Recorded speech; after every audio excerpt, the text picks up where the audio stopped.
our congressional baseball practice. I'll never forget Steve Scalise valiantly trying to drag his body away as the gunman continued.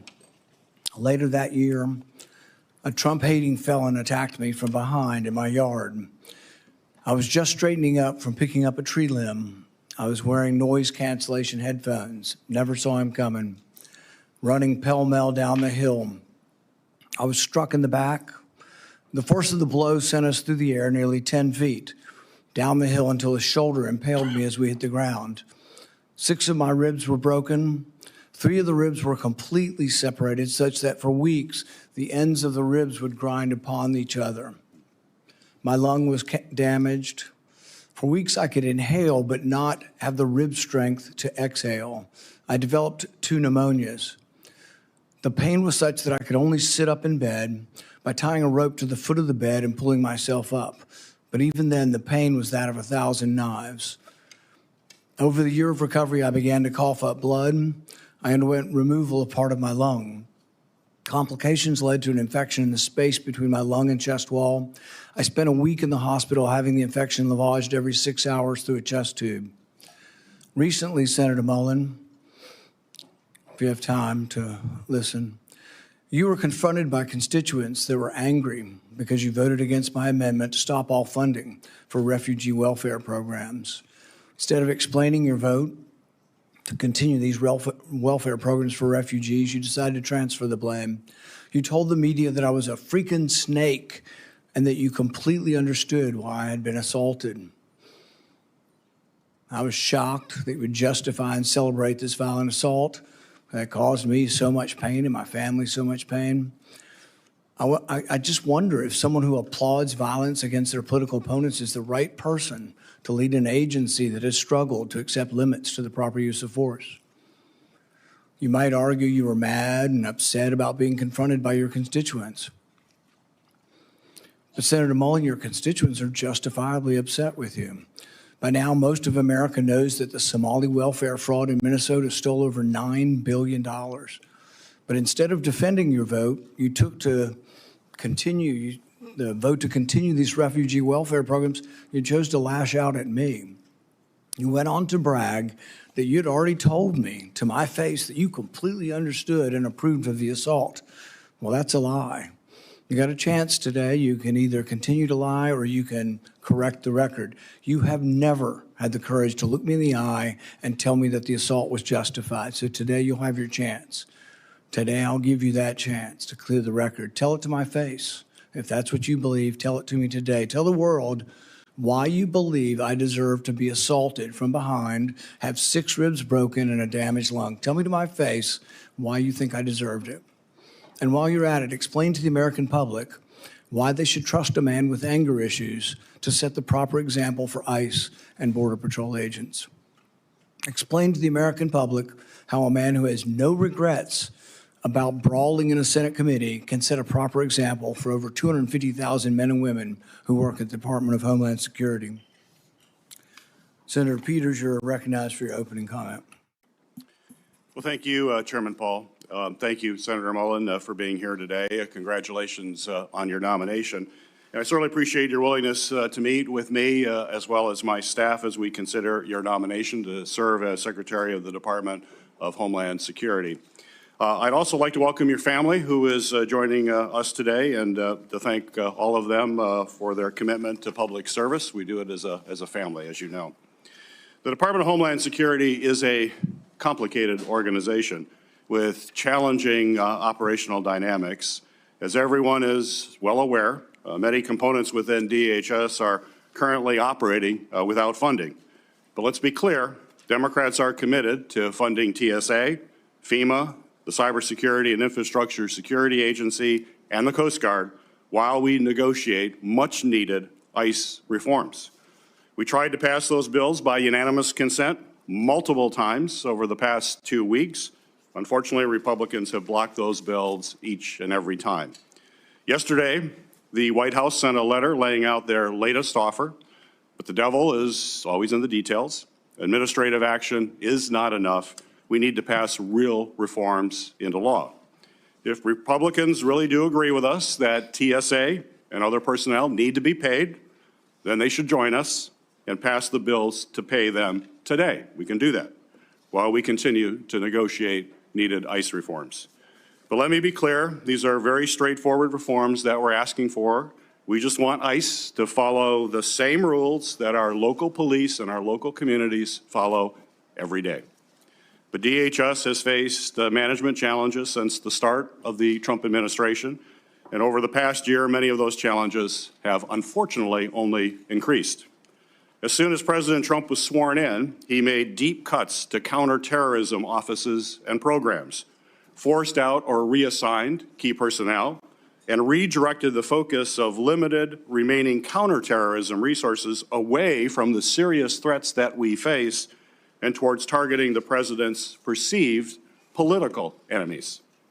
The administration has also gutted our nation's main cybersecurity agency, once again forcing out or reassigning highly talented personnel, slashing budgets, and limiting the agency's work to help private companies address significant cyber attacks and protect Americans from criminal hackers and support secure elections.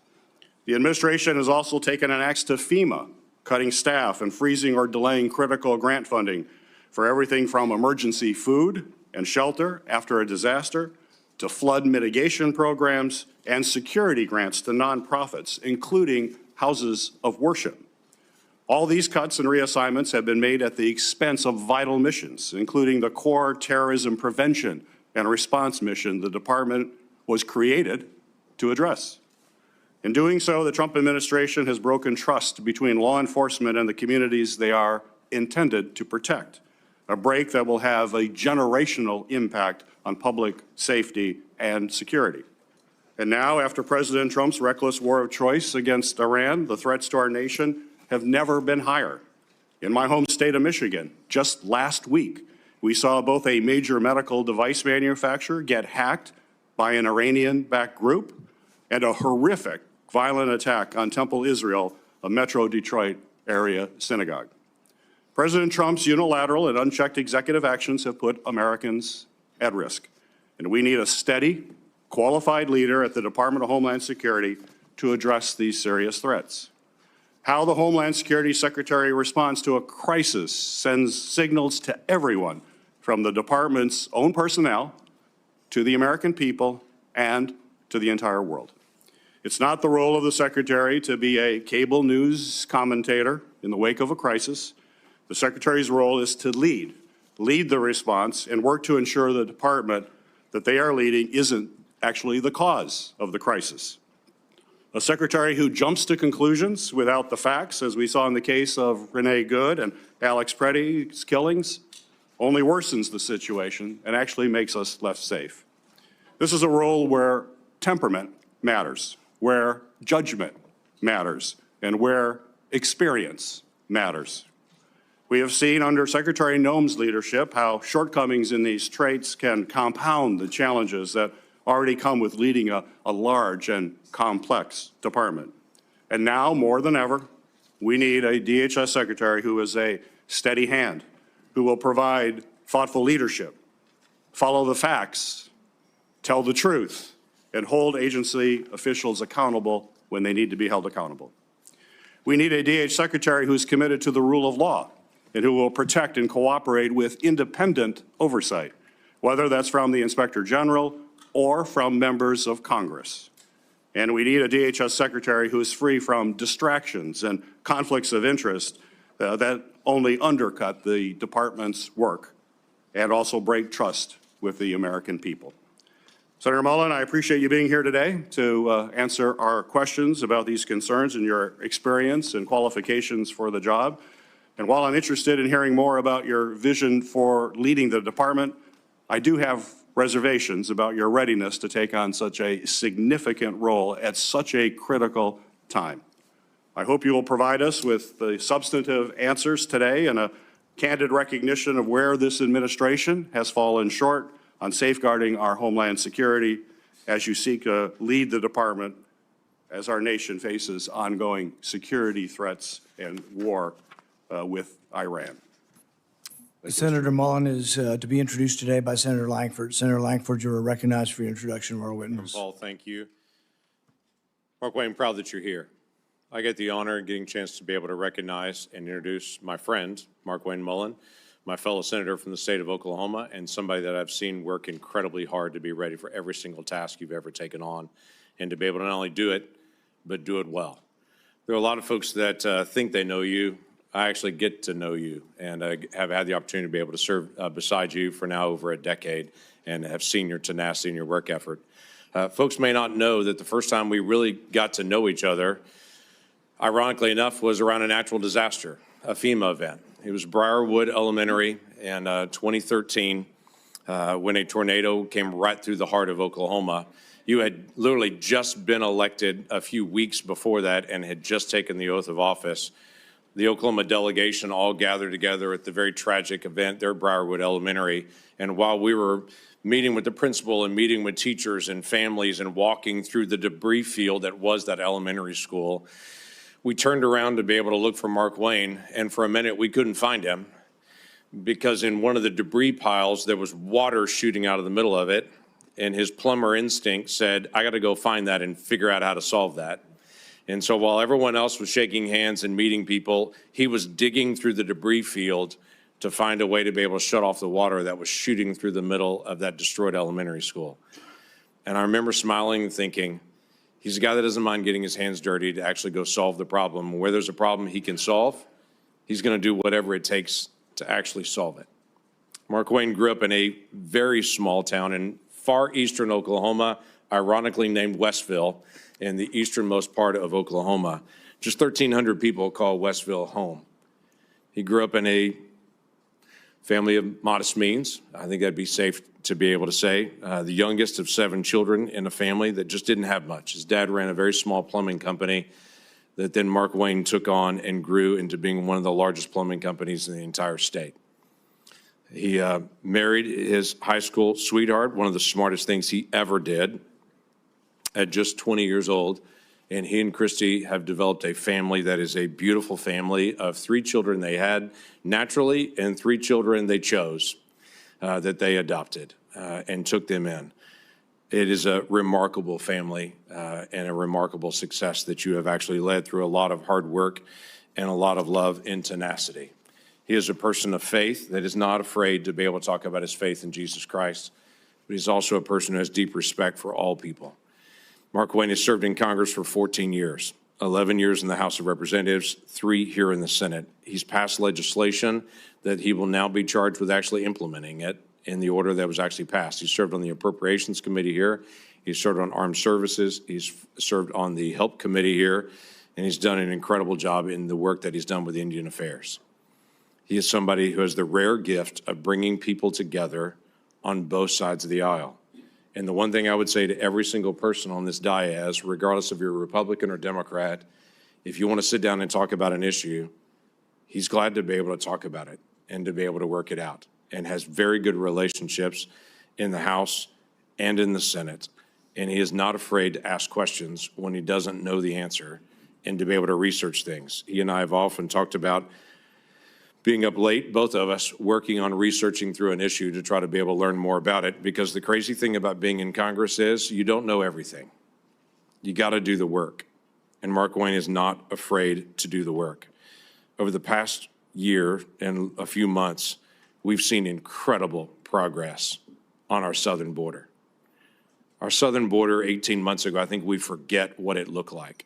12,000 people a day illegally crossing our border, just being waved in. No vetting, no background checks, 12,000 people a day. That is not happening anymore. Our numbers are down on the southwest border 96%. So you walk into an agency that has finally restored some order to our southern border, but there's a lot of work still to do with FEMA, with other areas of Homeland Security, and a very large agency with 250,000 people that are actually under your leadership there. So I am confident that you'll be able to take those things on. Not only am I confident, the National Border Patrol Council has already sent a letter in strong support here. And Mr. Chairman, I'd like to ask unanimous consent to insert to the record the National Border Patrol Council, their letter of support. Leadership of the Cherokee Nation, their strong support. And then my fellow Senator Katie Britt has an opening statement who I'd like to also submit for the record with unanimous consent. Without objection. Thank you. This is a person that actually lives what we affectionately call in Oklahoma the Oklahoma standard. That when hard things actually occur, you step up and you serve your neighbor, and you find ways to be able to help people to do the hard things that have to be done. So Markwayne, I appreciate your leadership. I appreciate your willingness to be able to step up in a season where DHS needs a leader to be able to step into that role and to be able to help our nation in so many different complicated areas, especially at a time when right now we can't even get funding to DHS. We've got to be able to have good, solid leadership there. Thank you, Mr. Chairman. It's the practice of this committee to swear in witnesses. Will the nominee please stand and raise your right hand? Do you swear that the testimony you will give before this committee will be the truth, the whole truth, and nothing but the truth? So help you God. Senator Mullin, you are recognized for your opening statement. I think before I can start my opening statement, I have to address the remarks that the chairman made, calling me a liar. Sir, I think everybody in this room knows that I'm very blunt and direct to the point, and if I have something to say, I'll say it directly to your face. If you recall, back in my House days, we actually did have this conversation because of the remarks that I've made. You were in a room. I simply addressed that I said I could understand because of the behavior you were having, that I could understand why the neighbor did what he did. As far as my terms as a snake in the grass, sir, I work around this room to try to fix problems. I've worked with many people in this room. Seems like you fight Republicans more than you work with us. I did address those remarks. I did explain your gimmicks by the amendment you put forth. And as far as me saying that I invoke violence, I don't. I don't think anybody should be hit by surprise. I don't like that. But if I do have something to say, everybody in this room knows I'll come straight to you. I'll say it publicly and I'll say it privately, but I'll never say it behind your back. So for you to say I'm a liar, sir, that's not accurate. And I got proof to say that because you have spent millions of dollars in my campaigns against me because we just don't get along. However, sir, that doesn't keep me at all from doing my job. I can have different opinions with everybody in this room, but as Secretary of Homeland, I'll be protecting everybody, including Kentucky, as much as I will my own backyard in Oklahoma. It's bigger than the partisan bickering that we have. It's bigger than the political differences we have. The truth is, I have a job to do, and I don't like to fail at anything, at all. So I can set it aside if you're willing to set it aside. Let me earn your respect. Let me earn the job. I won't fail you. I won't back down from a challenge, and I'll also admit when I'm wrong. I'm not perfect. I don't claim to be perfect. I make mistakes just like anybody else. But mistakes, if you own them, you can learn from them. And you can move ahead. And I'll make that commitment to you. Ranking Member Peters, Chairman Paul, I do thank you for this opportunity. It is a humbling experience. A kid from Westville, Oklahoma, that grew up with a dad that worked hard. He set the work example for all of us. And all my families, and my siblings, we all work hard, and I'm proud of the family we have.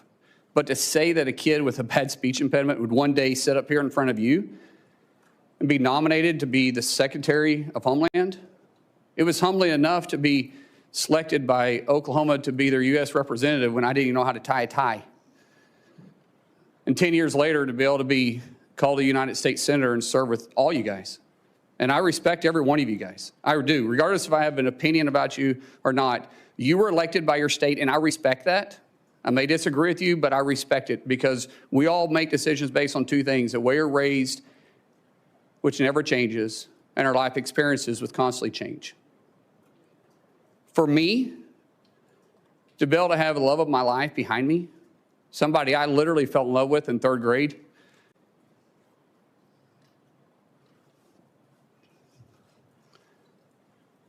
I knew I was going to marry her in eighth grade. She didn't know that yet. We had to work through that process. But at 18 years old, and I was 19, she agreed to marry me.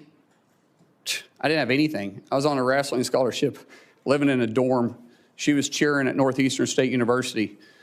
I think she fell in love with my truck, because my truck was pretty cool. But the truth is, we didn't know what we didn't know, but we did know we loved each other. And I haven't been perfect. I apologize to her quite often and send her flowers all the time. But I still am humbled by the fact that we've got to enjoy this walk together. We've had God on our side and her right beside me. And to our 6 children who's been on this adventure with me, what an adventure it's been. We have a saying in our family, you're never going to change anything you're willing to tolerate. That's how we live our life, and that's how we move forward. And regardless of what's in front of us, we always take it on as a family. And I'm not scared of a challenge. I am scared of failure. And so I will work hard each day. I'll work hard to make the 280,000 employees at DHS with the 22 agencies that's underneath me proud. I'll show them somebody that no one will outwork. I'll work beside them every single day to not just secure a homeland, to bring peace of mind and confidence to the agency. My goal in 6 months is that we're not in the lead story every single day. My goal is for people to understand we're out there, we're protecting them, and we're working with them. My goal is to make every one of you guys proud. My goal for those that don't support me, regret not supporting me. But we have to get DHS funded. We have to. My friends, we have to set the partisan side down.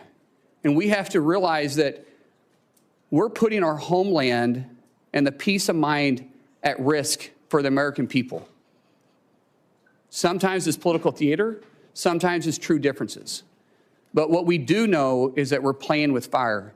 We have 280,000 DHS employees right now that are on day 30 without pay, and they're still showing up every single day to do their job. That is a dedicated group of people. And we should all be proud of them. We should all be working together, and we should all be trying to fund them. So I pray, seriously, I pray that we can get past this. That once this hearing is over and once we go through this process, I get it. I get some of it's got to be political theater. I understand it. I've had to really pray about my attitude. But I will say,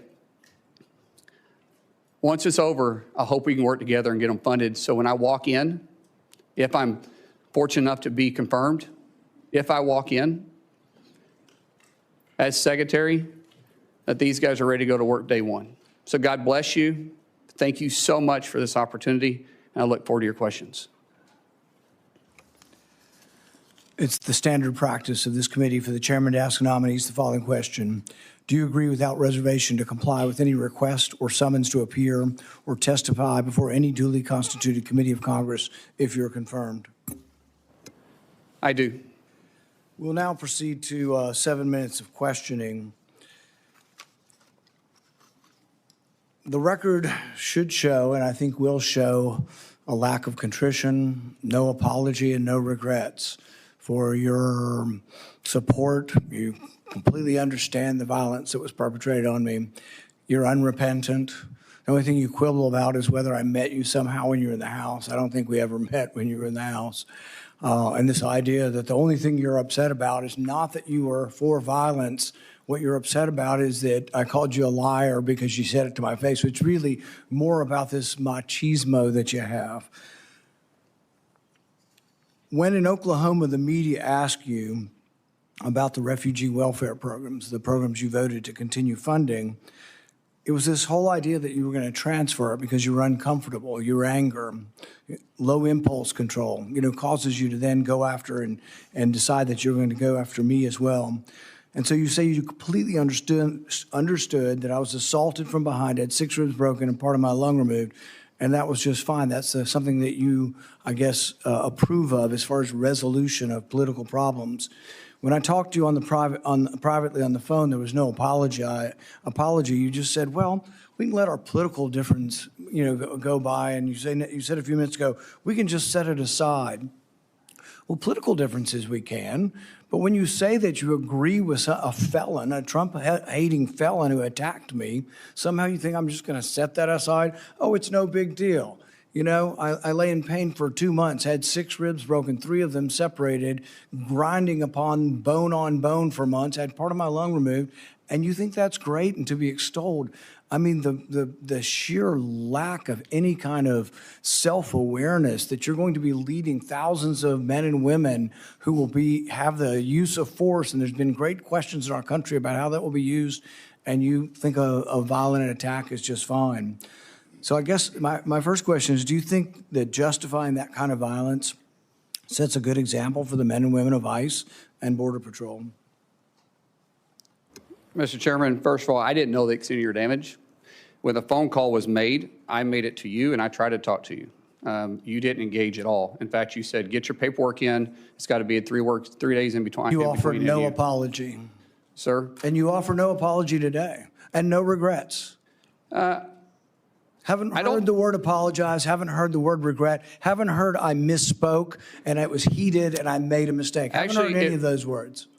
Sir, actually, it wasn't heated, and I'm not apologizing for pointing out your character. Good. So you're jolly well fine, and you want the American public and the people up here to vote that may or may not vote for you to know that you supported the felonious, violent attack on me from behind. I did not say I supported it.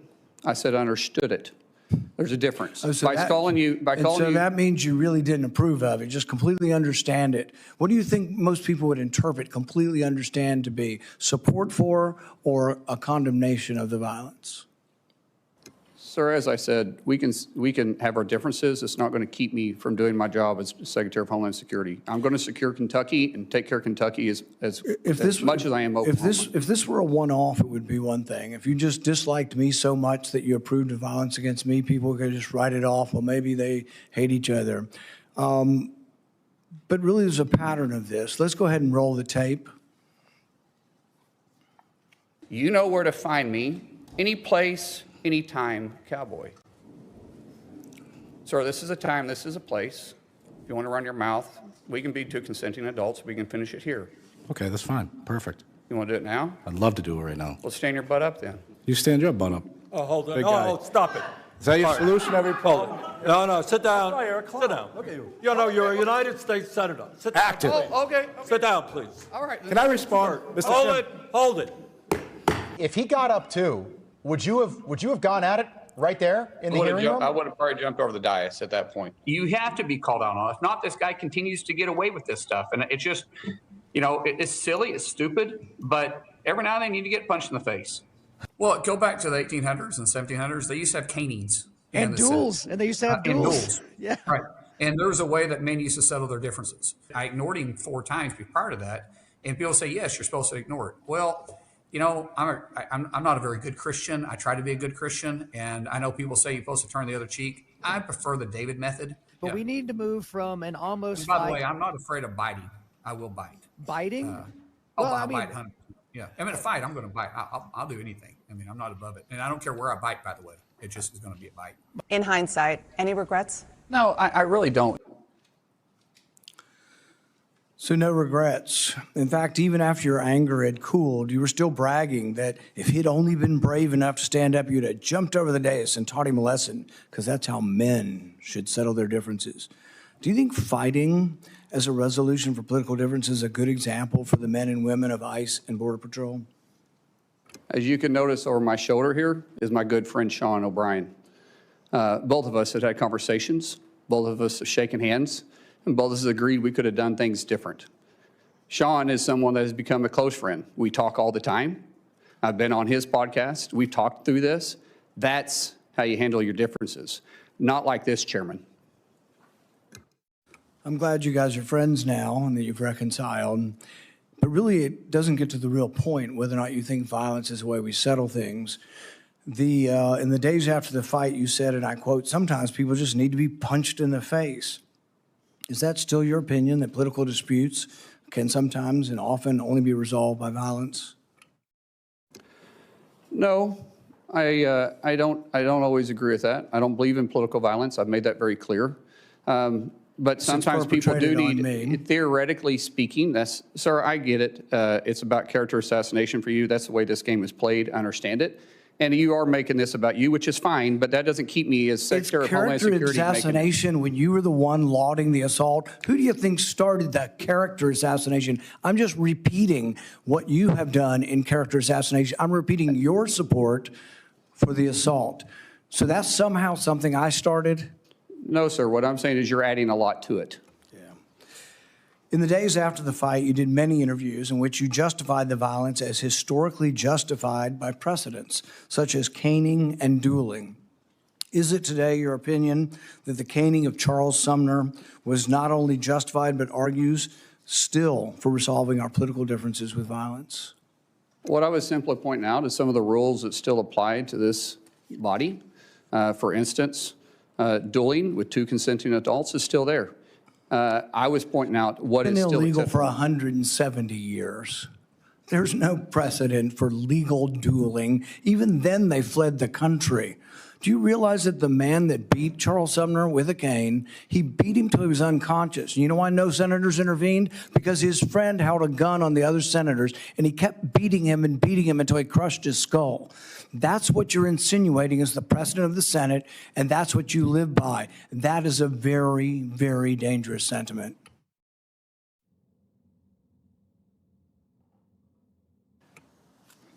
After a half a dozen victory lap interviews where you pointed out that the union guy was just lucky that fear kept him from standing up, Dana Bash asked you if you have any regrets about bringing violence to a Senate committee, and you replied that you have no regrets.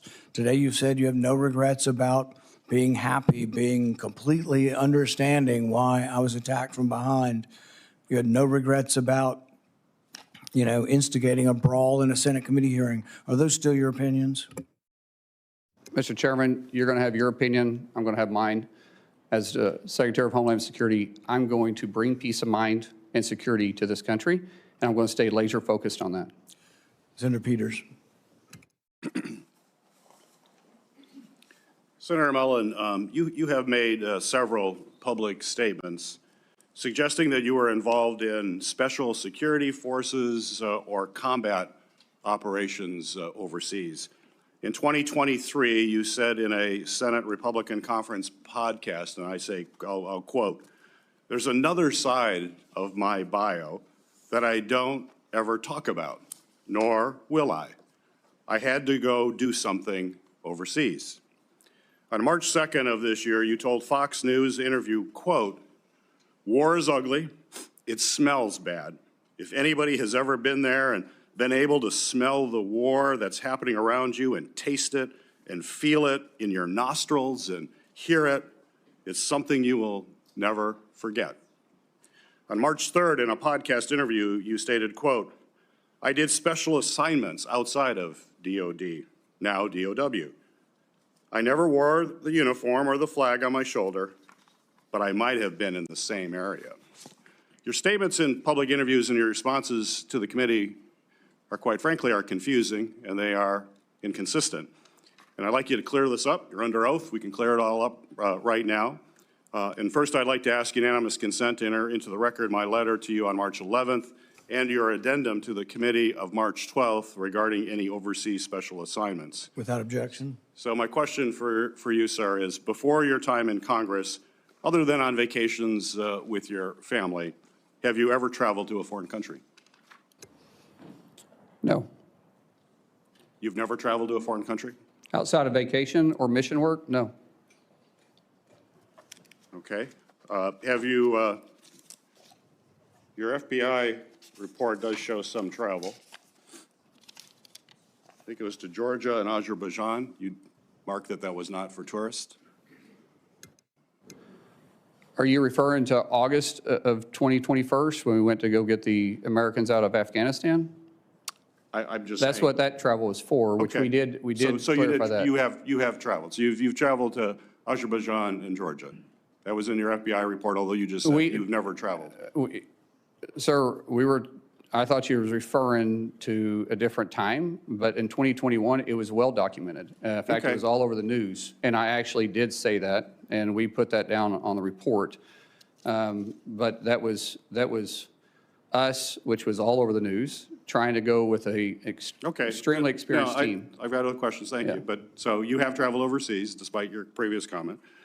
Were you ever, excuse me, ever an employee, volunteer, or otherwise involved with the Department of Defense, State Department, or other U.S. agency or contractor for any of those departments? No, and Senator, I think there's a misunderstanding here that I could clear up if you want me to clear up for you. Please?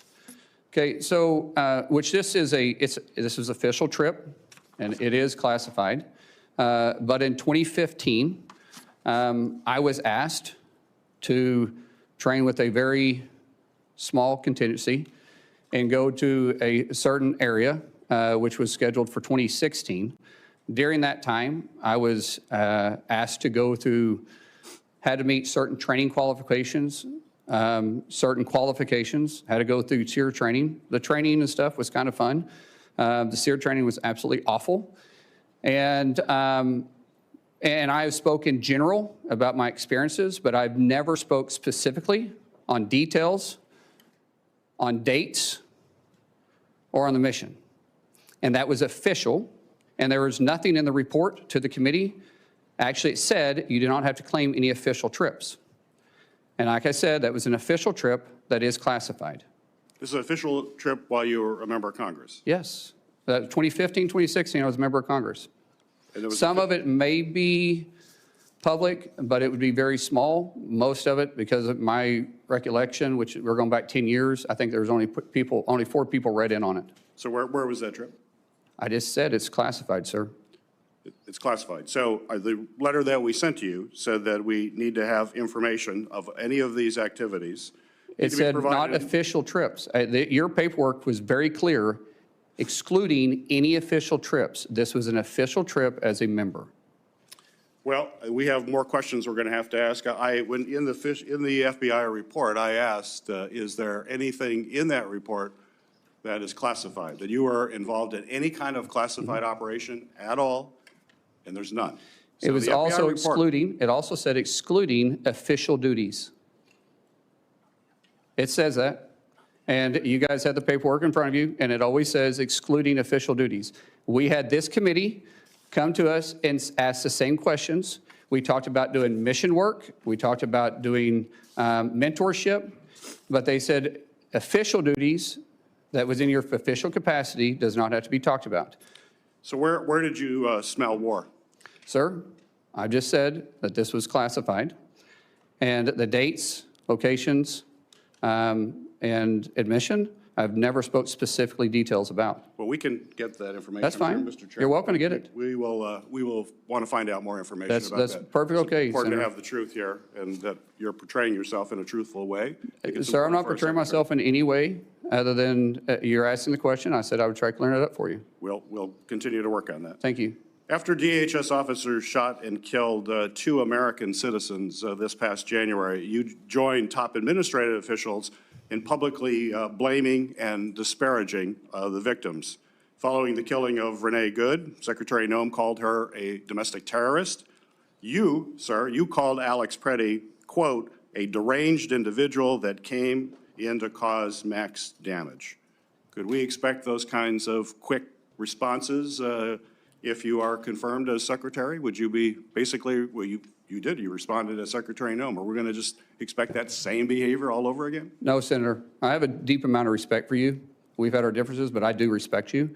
I think I said this privately when we had a conversation.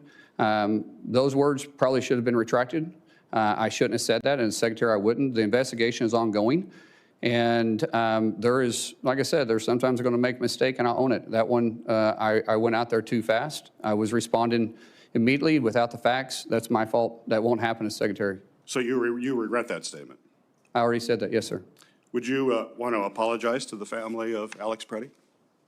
Well, sir, I just said I regret those statements. Is that the same as an apology? I haven't seen the investigation. We'll let the investigation go through, and if I'm proven wrong, then I will absolutely. How would you characterize your relationship with President Trump? He's a friend. How frequently have you spoken with him in the past year?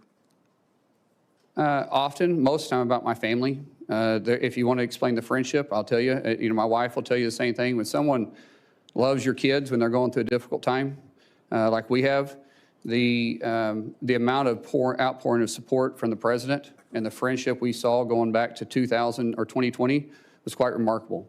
And so I speak to the president from a friend level more than I do a policy level. Okay. I have more questions, but my time is up. Thank you, Senator. Doing it in a second round. Thank you. Thank you. Senator Moreno. Thank you, Mr. Chairman, and thank you, Senator Johnson, Senator Lankford, for letting me skip the line. I have to, unfortunately, go to Dover for the dignified transfer, so I appreciate taking the time. It's not often that I get to ask questions for somebody who I've known for a long time, meaning in politics, 2.5 years is a long time. I've gotten to know you as a friend, as a colleague. I've seen you interact as a dad. I've seen you interact as a husband. And I just want the American people to know you're a good man. Thank you. That doesn't always go through all the political shenanigans. And maybe you're not going to replace Shakespeare as the next greatest orator on earth. You talk from the heart. And that's okay. You are who you are. You don't, and I think that's what you don't apologize for, is just being yourself. And sometimes we're imperfect.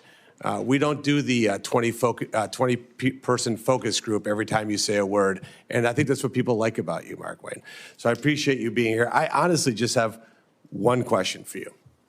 Do you pledge to support and defend the United States of America nearly as much as you would protect and defend your family? Without doubt, sir, yes. So I'm going to ruin everything for the audience. You will be confirmed. You will have the job, and you're going to make this country safer and better. And for that, I thank you and thank your family for supporting you. So I will use the rest of my time now to make a little case to the American people. We have 260,000 families that have not received a paycheck in over a month. 260,000 American citizen families who have not received a paycheck in over a month. None of those people are in charge of policy. There's not one of those families that makes policy decisions for the most part. That's on the people here. There isn't a single human being on this dais that has missed a paycheck. Every single one of us has gotten a paycheck the last 30 days and before that. And yet we sit here and we do political theater. And I said to my colleague, Senator Britt, the other day, that in my 14 months here, I only felt ashamed of this chamber once, and that was last Thursday. When you saw the ultimate political theater, colleagues going, let's fund TSA. How about the Coast Guard? Oh, that's a different person that's going to talk about that. How about FEMA? It's a different person that's going to talk about that. You can't have it both ways, by the way. You can't have Democrats saying, I can't believe the Trump administration is cutting government employee numbers. By the way, over 300,000, we haven't missed a beat. And yet at the same time, not pay people who are actually showing up for it. That seems decently incongruous. We can't say President Trump isn't defending the homeland. Well, he is absolutely doing that every single day. And yet we're allowing these agencies to not be funded. And I have tried really hard to learn how this place works. This is all very new to me. And I remember many, many Democrats saying to me, we have the constitutional duty to fund agencies through appropriations. And then we have a separate piece where we argue policy differences, but we should never marry both together. Because when you marry both together, you don't hurt us. You don't hurt the people here in D.C. You hurt the men and women who are going to work every day to defend this country. And that's a disgrace. I actually don't know how you would sleep at night, knowing that you're hurting families like that. People who can't make their rent payments, can't make their mortgage payments. Their cars are being repossessed. They're having to tell their kids they can't send them to dance recitals because they did everything right in life except got a job with the Department of Homeland Security so that a politician can make a 30-second video online and then use it to fundraise for the next election. That's disgusting. So let me just say this. What are we not talking about? You know, the ranking member said, oh, look, we said we'd fund. He's not paying attention right now, which is fine. We said we're going to fund FEMA. When you guys are done talking, I'll continue if you like.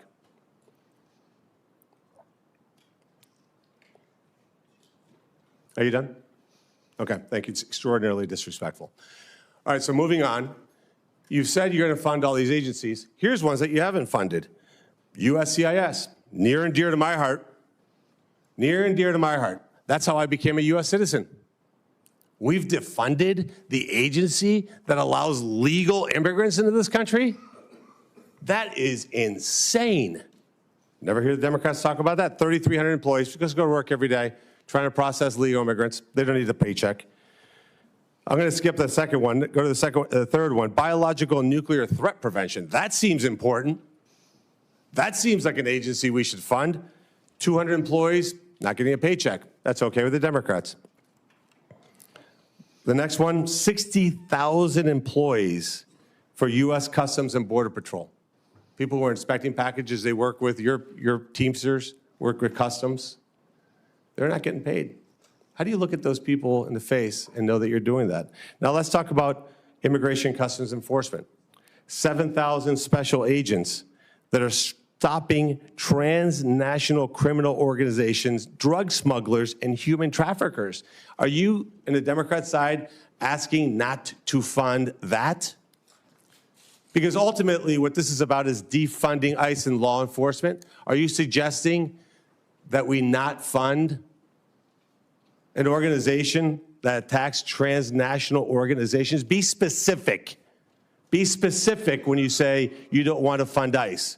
I want you to say the words, we do not want to fund 7,000 special agents that are in charge of stopping transnational criminal organizations, drug smugglers, and human traffickers. This job isn't complicated. The American people send us here to get things done, and yet for the third time in 6 months, we've shut down this government with total impunity. They will go home and just make social media videos and try to blame Republicans. It is a disgrace. It's even more of a disgrace, honestly, that you talked about the respect that Senator Mullin shares. You guys have side conversations, don't listen, and that's fine. You don't have to. But what I'm going to do now is I'm going to leave. I'm going to go pay respects to 3 soldiers who died so that we can have the liberties that we enjoy here. And you guys continue with political theater, personal attacks, whatever you can do. I know that is a good man. I will vote for you. Our Republican colleagues will vote for you. You will get confirmed. You will do a great job, and you will make this country proud, Markwayne. Thank you, and thank you for standing by a great American person. Senator Hassan. Well, thank you, Mr. Chair. Before I start with my remarks and my questions, just with regard to Senator Marino, who has left the dais, the American people should know this. ICE is right now funded with more money than it's had in past budgets. And the partial limited shutdown that we have right now has nothing to do with ICE. Meanwhile, Democrats have consistently over the last week moved to fund the rest of the Department of Homeland Security, and the Republicans have blocked that funding. So let's just be clear about what's happening here. Now, I want to congratulate Senator Mullin and Christie for the nomination. I know your family is very proud, and I know how much you love them. I also want to thank Chairman Paul for speaking so openly about a really difficult thing, which is the actual physical impact of violence, and in this case, political violence. It is a hard thing to do, but it is a really important thing to do at this time in our country's history. So thank you, Chairman. The Department of Homeland Security was created in the wake of the September 11th terrorist attacks with a clear mission: to keep our country safe, secure, and free. The department's work includes counterterrorism operations, disaster recovery, physical and cyber protection of critical infrastructure, and immigration enforcement. The stakes for the success of the Department of Homeland Security could not be higher. And that's also why Granite Staters and Americans of all stripes have been deeply concerned about what they've seen from the Department of Homeland Security under this administration. People have been rightfully outraged about the lawlessness from the department's leadership, which has not only resulted in the death of 2 American citizens, but has also led to the hollowing out of agencies like FEMA. So to Senator Mullin and my colleagues, what happens here in this room today is not nearly as important as what happens at our border, on our streets, in our communities, and in our businesses tomorrow and every day thereafter. So, Senator Mullin, I'm going to start with a question I have asked every one of the president's nominees. If directed by the president to take an action that would break the law, would you follow the law or follow the president's direction? Senator, thank you for the questions and thank you for the concerns.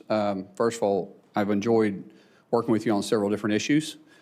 We've had very blunt conversations. To answer your question, the president would never ask me to do that. Well, certainly everyday Americans who have served on juries would disagree with you about that. And the example he has set calls into question that answer. Let's move, sir. Yeah. I have limited time, as you well know. Go ahead. In the past 14 months, Secretary Noem has fundamentally broken the American people's trust in the Department of Homeland Security. The top priority of whoever leads this department next must be to rebuild this trust. If confirmed to lead the department, how will you be different from Secretary Noem? Senator, I think I've said this in a private conversation too. I love Senator Noem's family, and I consider them friends. But everybody has different leadership styles. And throughout my businesses, when I would have to transfer one manager to the next or one executive to another area, and now you bring in a different one, they all have different management styles. My management style is empowering people. And as I said in my opening statement, I want to protect the homeland. I want to bring peace of mind. And I want to bring confidence back to the agency. I'm not going to be the smartest guy in any room I walk into, but I know how to get talent and I know how to bring those people together. Let me interrupt you again. I'm Yes. sorry, sir, That's okay. because our time is limited. But let's be really clear. What Secretary Noem did was give the green light to lawless behavior. Are you going to give the green light to lawless behavior? I will operate within the parameters and the policies and the laws that you guys set for me. And the Constitution of the United States. Of course, the Constitution the Fourth of the United Amendment, States. among other things. Of course, the Constitution of the United States. I'll swear to uphold that when I get sworn in. But be very clear, I don't get to choose the laws that I enforce. You guys pass the laws. I enforce those laws. Right. And the reason why we haven't had... Shooting a protester who was exercising his First Amendment speech and carrying a lawfully licensed gun is not a lawful behavior. Now, let's move on to another issue. Granite Staters pushed back hard against ICE's plan to build a detention center in Merrimack, New Hampshire. And despite poor communication from the department, eventually Secretary Noem canceled the plans for this facility. Senator, will you ensure that the Merrimack plan remains off the table, or will you consider restarting it? Ma'am, I haven't seen the facts behind it. As I stated when we spoke in your office, I will work with you on this. We want to be good partners in your state and in your community. I don't know the strategic purpose of it. I don't know what has happened, so it's hard for me to state something that I haven't got briefed on. But I have made this very clear to you in private and here too. I will work with the community leaders and make sure that we're delivering for the American people what the president set out. I appreciate that. In follow-up conversations with my office, ICE refused to comment on opening new facilities elsewhere in New Hampshire. They've said they won't do it in Merrimack, New Hampshire. But will you commit to me that ICE will not open any new facilities in New Hampshire or elsewhere in the country without the support of the local community? Ma'am, I will work with the local community and I'll work with you in your office. I won't be able to speak to that until I understand the risk and the reason behind delivering the mission that's set in front of us. We got to protect the homeland, and we're going to do that. But obviously, we want to work with community leaders. We want to be good partners, and we're going to work in your state as hard to make sure we build relationships and work in that manner. Well, look, I will be here for a second round of questions because I have a lot more, but let me just point this out. Americans want to secure their country. I agree. We all love this country. We all know we need to be safe, secure, and we all want to be free together. The people of New Hampshire will take into consideration a request by ICE and the federal government to do its part. But transparency and local control and respect of local people throughout New Hampshire and throughout the country is an essential piece of our democracy. And what I've been hearing from ICE and from other DHS folks is, well, the pushback's too hard. You either can make the case for these facilities and explain how you're going to support the local community and deal with the fact that they'll lose property tax dollars, for instance, or if you can't make the case, it shouldn't be built. So I really would encourage the department and all of us to remember that this is a government of by and for the people, and if you can't make the case to the people, you shouldn't be doing it. Thank you.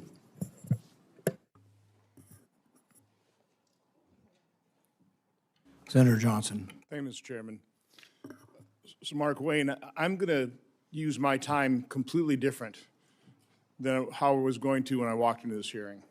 I can't top what Senator Marino, the comments he made about how unconscionable it is that we're not funding and we're not providing paychecks to those 260,000 men and women that you will be soon leading.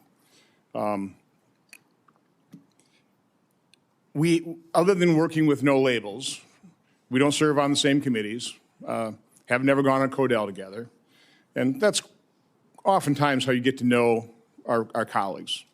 So I don't know you as well as some of the other people on the dais here. Certainly within conference, we've seen each other interact. We share a couple things in common. I think we're both pretty passionate about our love for this country, about trying to fix the enormous messes left behind by President Biden, Democrats. We wear emotions on our sleeves. But I will say that I've been here 15 years. I've been through a lot of confirmation hearings. I've listened to a lot of nominees. I've heard a lot of introductions. If one of your first decisions as a nominee was to pick the person to introduce you, you couldn't have done a better job. I mean, the introduction from Senator Lankford was probably one of the most genuine and heartfelt I've ever heard. And I will say your opening statement was probably one of the more genuine and heartfelt testimonies I've ever heard, if not the most. I'm looking behind you at the people who have come here to support you, your former colleagues in the House, Chairman Smith, a former Speaker of the House, Senator Britt. But I see Josh Gottheimer there. He's not a Republican member of the House. He's a Democrat. I've seen you interact with him trying to get some permitting reform. Please, briefly, because I want you to tell another story here yet, but just talk a little bit about your relationship with Josh and other members of the House. Josh and I, we may not always agree on every issue, but he's a friend. And our relationship started back in 2017 when he thought I was a staff member running a workout group, because I've been running a bipartisan workout group that started actually with Speaker Kevin McCarthy and Jason Smith 13 years ago. And I still do that to this day. When he came in 17, Joe Kennedy, who is also a friend of mine, he approached him when I was on the House floor and asked him, why is a trainer in the gym on the House voting? And to which Joe Kennedy laughed and said, he's a member from Oklahoma. And after that, we became friends. In fact, our daughters are writing a book together about bipartisanship.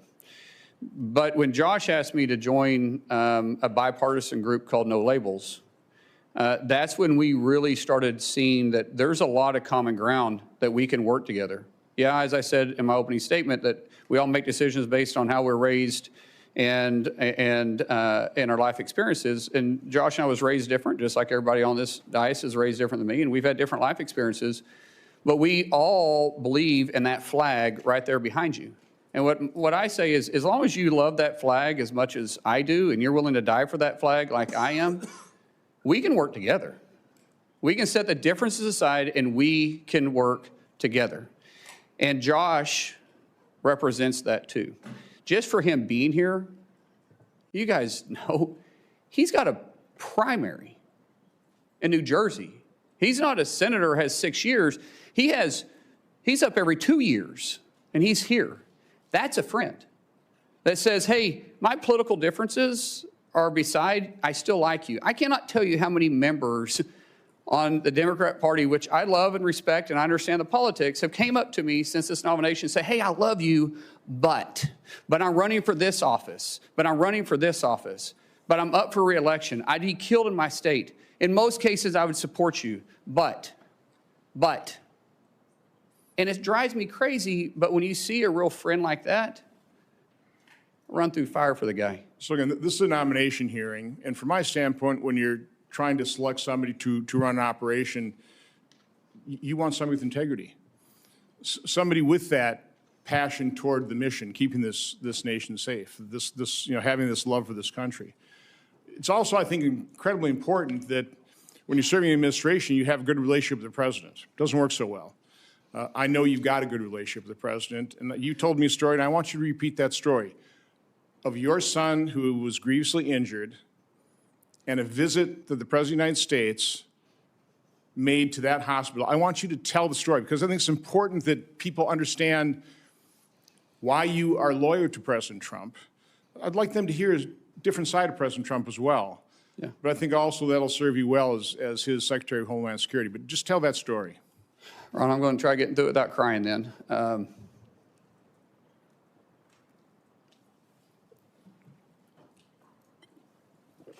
It's not about President Trump, it's about my son. So my son was a really world-class athlete, and January 17th of 2020, which mind you was an election year, he had a really serious brain injury. Woke up 26 hours later and he's a different kid. We almost lost him. For 26 hours, he had an extremely low pulse.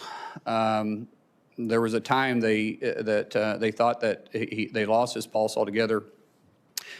And when he woke up, he was just different. I mean, here he had a world-class athlete that wrestled all over the world since he was 12 years old, and he couldn't touch his nose.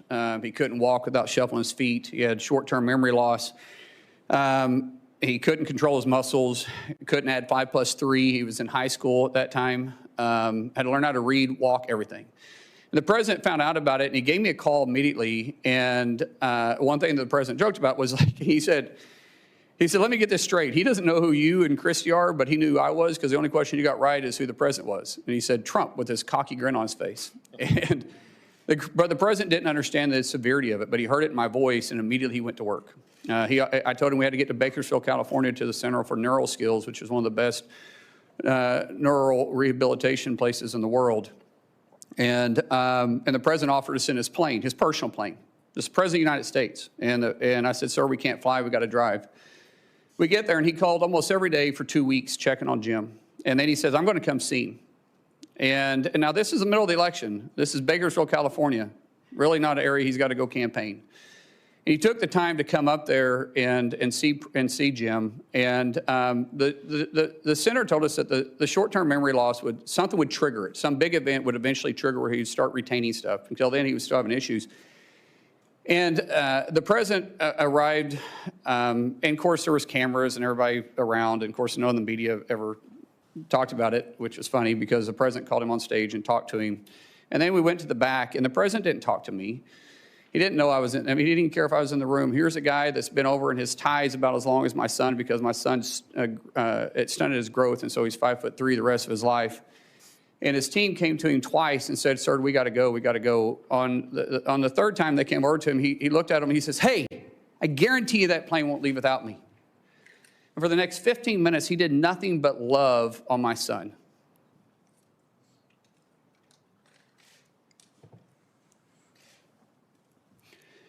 That one incident jogged his memory. And from then on, he started retaining things. And Jim's attitude went from from this, you know, we're going to get through it to this, I'm going to get through it. And every week, if not most days, the president would call and ask how he could help. Ask how's his buddy doing? How's Jim doing? He didn't do it for publicity. He didn't do it for any show. He was running in one of the toughest elections he had been in, and the guy was still that concerned about my son. When we got released for a little bit, we had to go back. When we got released a little bit, the president said, come to Mar-a-Lago and see me. We go down there, and it's amazing. And when we're leaving, dang it, I hate getting emotional. See, if I talk about my kids, I get emotional. Other than that, you can't make me cry. But my kids can make me emotional. That's actually a good thing. Yeah. So anyways, he grabbed my son, and he said, do you know why I love your dad? Do you know why I love your dad? Chrissy tells the story better than I do. And he goes, no, sir. He goes, because he loves you. Because of you. Because of you. Man, he didn't do it for any other reason. I mean, here's the president of the United States, and he did it just because he cared. And so when you want to say why he's a friend, yeah, we were acquaintances before that.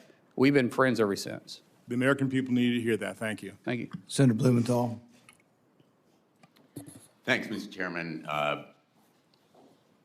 Welcome, Senator Mullin. Thank you for being here today, and thank you to your family for your service and theirs. I hope that you will be as emotional about the children who are presently detained at Dilley and other camps in the United States of America, where they have been subjected to conditions that would outrage and have angered many Americans. We're here because of a lawless and reckless agency that has broken into homes without judicial approval, shot United States citizens, detained them without any cause, and sometimes killed them. And I am looking for real substantive reform in that agency, as you and I have discussed when you came to talk to me. A break with the past, with former Secretary Noem and with the White House, Steve Miller and others who have used Kristi Noem, in effect, as a puppet to implement lawless policy.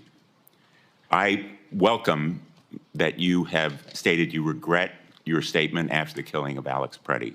You said on Fox News, quote, unfortunately, an individual, a deranged individual that came to cause max damage with a loaded pistol with an extra mag that was completely loaded and shot and killed. And you regret that statement, do you not? I've already said that, sir, yes. And what about what you said about Renee Good after she was shot and killed? You appeared on CNN, and you were asked whether you believe the shooting was justified, and you replied, quote, absolutely. Do you regret that statement as well? Senator, it's very clear that an officer had to make a split decision in that case as the car was running towards him and did strike him. At that point, that car becomes a lethal weapon. And an officer that there was another officer obviously giving her verbal commands. So are you saying, and I apologize for interrupting you, but yes, you're saying you do not regret that statement? I'm saying that the investigation is going on, but what we've seen... There is no investigation, Senator. In fact, that was my next question to you. Senator, don't you think there should be an investigation? My understanding is that there is. I will find out once if I'm able to get confirmed. But those are two different incidences. The Department of Homeland Security and the Trump administration has blocked state and local investigation of the killing of Renee Good. And I hope that you will permit that investigation to go forward. Senator, state and local investigation doesn't investigate federal. FBI does that through DOJ. And I believe the FBI is looking at this case. And I do want to say something to you. You said about the terrible conditions that this administration is putting in kids. But what you left out is that they've actually recovered over 160,000 kids that were trafficked or lost during the Biden administration. What is inhumane is the 12 to 13,000 individuals coming across the border every single day, and we're not having tracked the kids. At one time, the number's up to 385,000, and that's sad. Because you said that you were going to be, and I'm quoting you, blunt and direct and to the point. So I regret that you don't retract that statement about Renee Good. But I want to ask you about a statement that was made regarding the Preddy killing by Steve Miller in the White House. He said, quote, that Preddy was a domestic terrorist who, quote, tried to assassinate federal law enforcement. Don't you think it was irresponsible and reckless for Stephen Miller to post that claim on X without any evidence, just as you have retracted your statement? Senator, I believe that question is better asked to Stephen Miller, not myself. I can't speak for him. Well, Stephen Miller also said, again on Fox News, quote, under President Trump's leadership, we are looking to set a goal of a minimum of 3,000 arrests for ICE every day. If you're confirmed, are you going to be directing ICE to arrest 3,000 people a day? Sir, once again, can't speak for Senator or for Stephen Miller, but I can say the President has tapped me to be the Secretary of Homeland, and I will lead that department, and I'll lead it. So will you continue that arrest quota of 3,000 people a day? No quota has been set for me, sir. Well, in effect, it's a quota if the White House directs the DHS secretary. The President of the United States sets the policies, and I'll be working with the President. If you have a question for Stephen Miller, please well, I ask really him. regret that you are going to stick to those same policies and practices and condone the statements of the White House that are so demeaning to someone who was a victim of lawlessness and recklessness by an ICE officer. Senator, I didn't say that. Well, let me ask you then my mouth. a different question. ICE has been breaking into people's homes without any judicial warrant. The sanctity of our homes is absolutely critical. I think you'd agree with that point. And it is the law that a judicial warrant is required to forcibly enter someone's home. Kristi Noem acknowledged in her testimony in response to my questions that at least 28 break-ins have occurred. My ranking member leadership on the subcommittee for permanent investigation has produced a report that shows probably many more such break-ins have occurred. The result of a memo last May from the acting director, Todd Lyons, and it's behind me now, that instructed ICE agents to break into homes. I understand that during your staff interview last week, you said that there would be no more such break-ins to people's homes without a judicial warrant. If confirmed, will you commit to me and the chair and ranking member of this committee and the American people that ICE will no longer instruct agents to break into people's homes without a judicial warrant? Sir, you're using the word break into people's houses very loosely. However, I have made it very clear to the staff, and I think when you and I spoke, that judicial warrants will be used to go into houses, into place of businesses, unless we're pursuing someone that enters in that place. I have not mixed words with that, and I haven't changed my opinion about that. A whistleblower testified to our hearing that, in fact, ICE agents have been instructed as part of their training to forcibly enter. I know you don't like the word break-in, but forcibly enter is breaking into somebody's home, bashing down the door, terrorizing children, instructed them to adopt this policy. Will you commit that no longer will ICE agents or CBP agents be instructed to forcibly enter people's homes without a judicial warrant? Sir, I've already answered this question for you. I said we will not enter a home or a place of business without a judicial warrant unless we're pursuing the individual that runs into a place of business or a resident or a house. Senator Lankford. Thank you. Thank you. Markwayne, right now, is FEMA currently funded? No, sir. Is CISA currently funded dealing with cybersecurity? No, sir. How about TSA? No, sir. Secret Service? No, sir. Coast Guard? No, sir. Customs and Border Protection. No, sir. The Weapons of Mass Destruction Office. No, sir. Customs professionals. No, sir. This is something we got to get resolved. We can complain all we want to about where things are, but we have an argument and a disagreement on policy areas, and 250,000 federal employees and their families are the ones that are suffering because of our argument. There's a way to solve this. We've talked about it a lot. We should just stay here until we're done. Just keep arguing it out until we've actually solved the problem. But instead, we broke last weekend. Everybody flew home right past the TSA agents that are not getting paid while we flew home. Why didn't we stay? To be able to try to get things resolved. That's my encouragement, has been my encouragement all along. We shouldn't walk away from a disagreement when there are families all over the country that are the ones suffering for it. Unfortunately, the state of Oklahoma is pretty familiar with natural disasters, as you know well. You and I have been in multiple different natural disaster scenes. There's a lot of work that's happened at the border so far. The border has moved from 12,000 people a day illegally crossing the border and being released into the country, unvetted, unchecked, to now a handful of people even attempt to cross our southern border, and those that are arrested and detained, as is the law. FEMA is still an undone project. And I'm not blaming that on Christy. There's a lot to get done on it, but you're going to walk in with a project going on with FEMA right now. Love to get your ideas and your thoughts. You're very familiar with this area and have great experience on it. What are your thoughts on how to be able to get FEMA into a better place so that people aren't waiting forever for a response? FEMA was never designed to be the first responder. That's the states. FEMA was designed to be the assistance to the states when the disaster reaches certain levels, which we need to discuss those too, because I think some of the levels are unrealistic, especially Senator Hassan and I have talked about this, that sometimes in rural areas, they're not able to meet those thresholds. But working with the state, allowing the state to have their emergency response, FEMA simply helping write checks and assuring that they have the capability and the manpower if need be. But for the FEMA to walk in like FBI walking on a crime scene and taking over, no one's going to care more about their backyard than the people that live there in that state. And I think there's a lot of good ideas. I've heard at meeting with so many of you all, there were so many great ideas on how to make FEMA work better. It's got a great mission.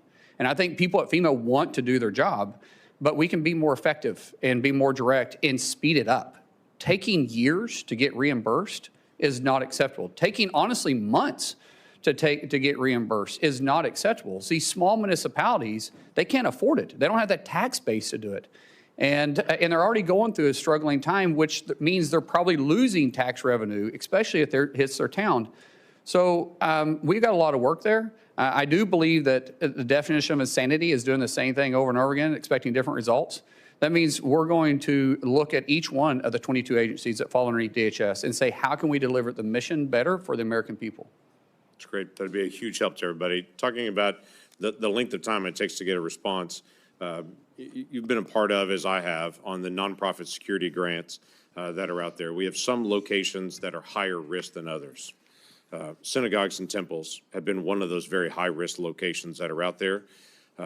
Last week in Michigan, we had another situation where a absolute terrorist drove a vehicle packed with explosives into a Jewish daycare, intending to kill as many Jewish children as he possibly could.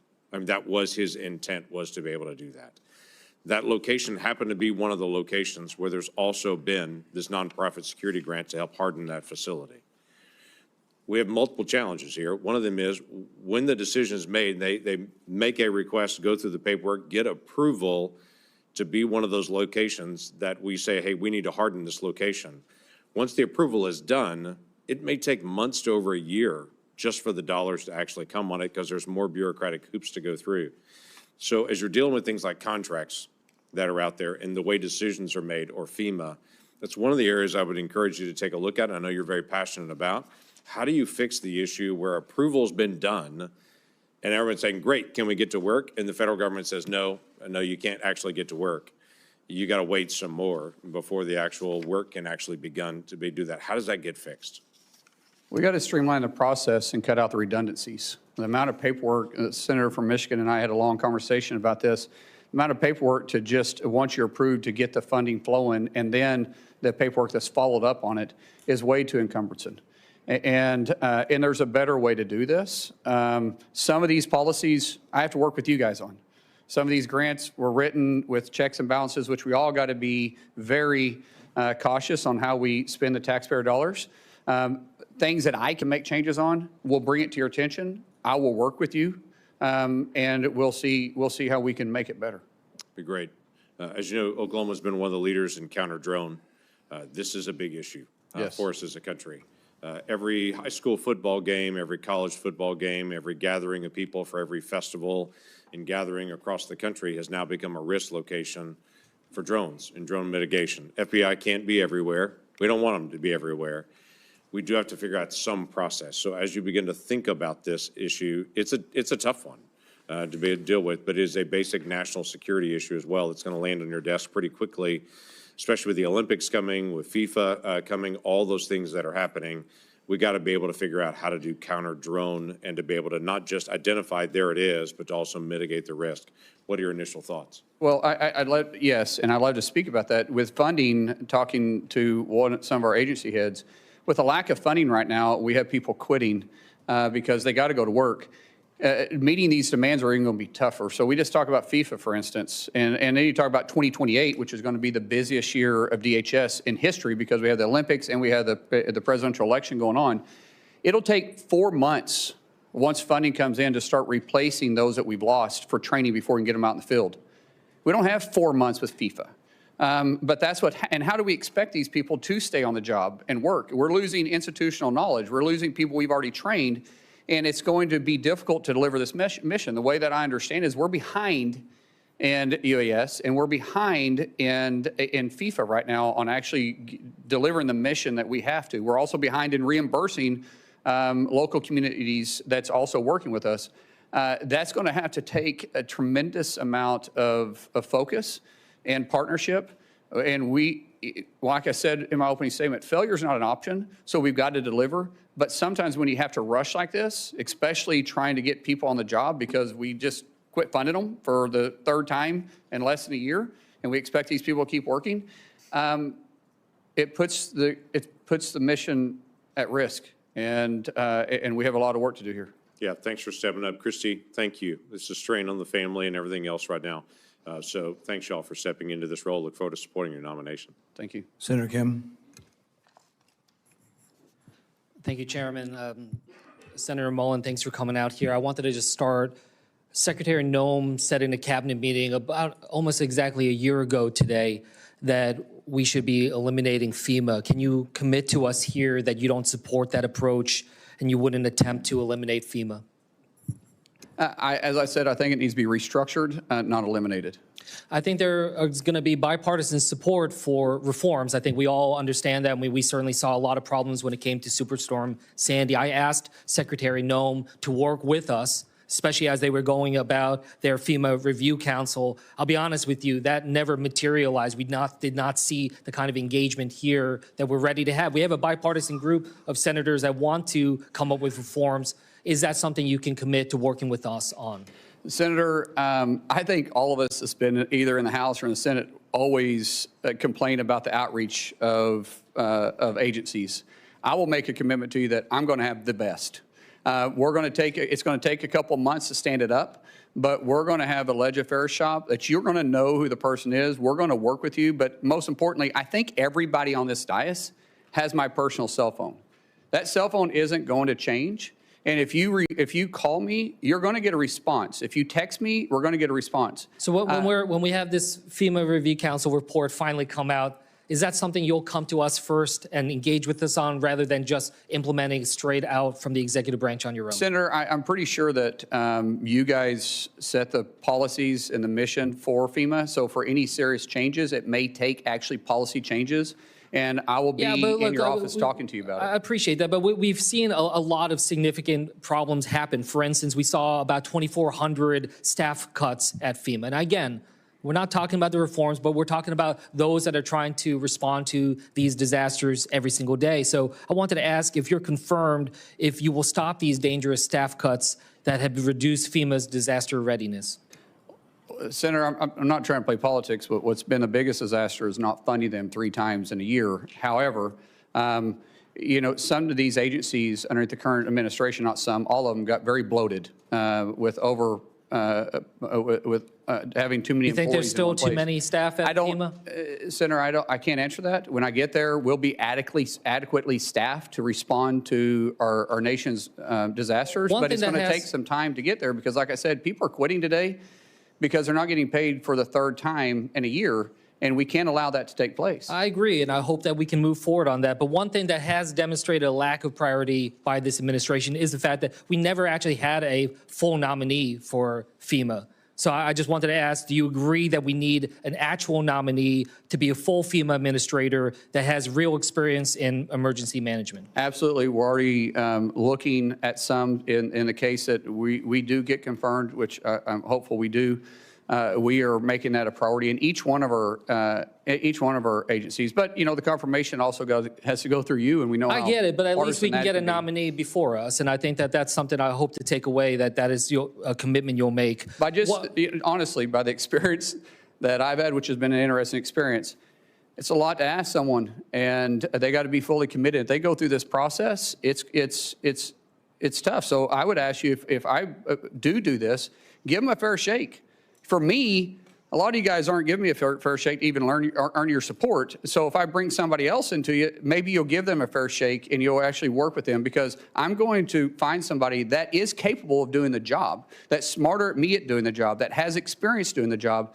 But when they come to your office and ask for your support, don't tell them it's politics. Don't say I can't. Don't say that, hey, I supported the previous one, but you know, I got burned on that one, so I can't support you. We'll trust, but see, just give them a fair opportunity, and you might actually like the person we choose. And look, it's not just about the person; it's about the policies writ large. And then look, you know what we saw before. For instance, Secretary Noem had this policy that required her approval for anything that was going out the door, grants, funding, when it over $100,000.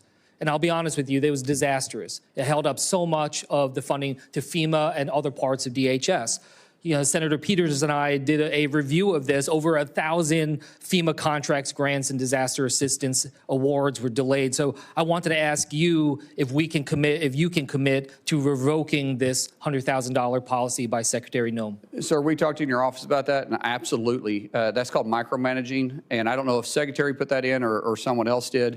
I'm not a micromanager. We put people in. We empower them to make decisions. What is required to come up to my level will make decisions. We will have a very clear line of communication with every one of our agency's heads on their authority that is given to you that you gave to them within their parameters, and we'll discuss. But we're also going to be very responsible for the taxpayer dollars. But it's unrealistic to some degree. It's just adding so much red tape, though. I mean, they really delayed, especially when it came to disaster response down at the Texas floods. I want to switch gears here. This is something you remember we talked about, but you know we have this effort right now. ICE has purchased a warehouse in Roxbury, New Jersey. It's a facility the size of 8 football fields to house over 1,500 detainees.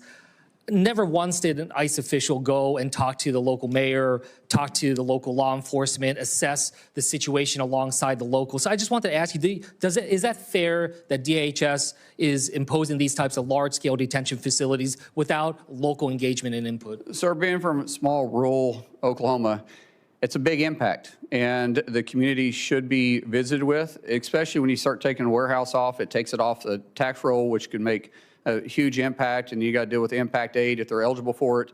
And then you got to talk about infrastructure. You know, one thing I do know is construction. When you start talking about infrastructure on these places, a warehouse sprinkler system is much smaller than when you are housing individuals there. And if you say, I think you said the town is 60,000 people, and I believe you said this was smaller than that. Is it smaller than that? So about 22,000 people, okay, and of the which the detainees and the staff there would constitute about 10% of the population of that town. Yeah, and realistically, it's not.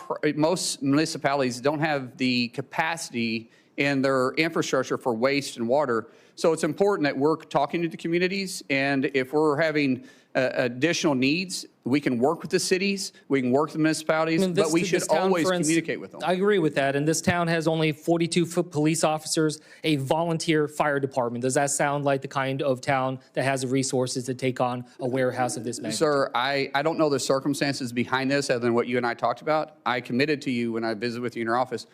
We'll talk. I even said, you and I get on the phone with the mayor. If I'm confirmed, I'll make a trip out there and see it for myself, because it's a big concern of yours and we want to address those concerns. And if it's not practical, but I also said it's got to be, there may be a specific reason why it's there. If I can't explain that to you, then that's a different story. But if there's a specific reason I can explain it to you to make it make sense, let's talk about it. But if not, then maybe we can be better partners. I'm glad that you commit to talking about it. There are some documents I asked ICE to send us about their evaluations of the warehouse. We have still yet to get it. Will you commit that that is something that we can get once? If the documents are available, yes, but I've also offered something much better. I'll go with you personally and look at it. That's something that the local community will appreciate, and I hope that you will reassess this warehouse. As I said in my opening statements, we want to protect the homeland, but we also want peace of mind and bring back confidence to the Department of Homeland Security. And all this means that we got to work on that, and I will work on that. Senator Scott. Senator Mullin, congratulations on your nomination. This is a great honor that you have, and you have a great background. So I know you'll work your butt off in the job like you do everything else. President Trump was elected to secure our border, crack down on sanctuary cities, and keep our country safe. I want to thank the President for his leadership and Secretary Noem's help. Incredible progress has been made. Our streets are safer, our borders respected, and the jobs we've created are going to people in this country legally. Now, as a result of the Democrats' partial shutdown, in the fourth week, TSA agents are not getting paid. Everybody in the Senate's getting paid. I've had a bill since I got up here. If we don't pass budgets, we shouldn't get paid. I've had one of my Democrat colleagues say, oh, I've got a mortgage. I have to get paid. Well, think about all these people. TSA agents are not getting paid. Airport lines are in gridlock. We got FEMA grants stalling. Coast Guard counterterrorism operations are shrinking amid rising Iranian threats to our homeland. My understanding is ICE agents are getting paid, but not ICE leadership is necessarily getting paid. Last week, 2 terrorists boldly and hatefully attacked our citizens right here on our home soil, killing at least 1 person. The President's decision to stop the nuclear weapons and the ballistic missiles was a reason. What he's doing is making sure we don't get these attacks on our soil. It was only as a result of brave actions of a class of future military officers, citizens, and law enforcement that stopped these tragedies. They could have been massacres. Still, even as Americans are losing their lives, my Democrat colleagues are refusing to fund DHS and give them what they need to uncover and stop plots like these and protect the lives of our families and neighbors. It seems like that's our job up here. So, Senator Mullin, how do you view Senate Democrats recklessly holding DHS funds hostage at the expense of our national security interests amid threats from Iran and its proxies?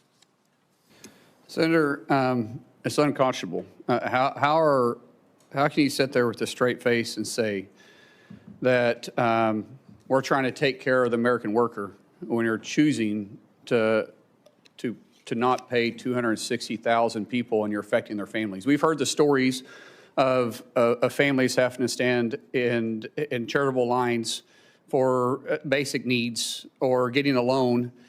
And like I said, this isn't the first time. We're a month into this. They just came out of a 43-day shutdown that they were probably just recovering from.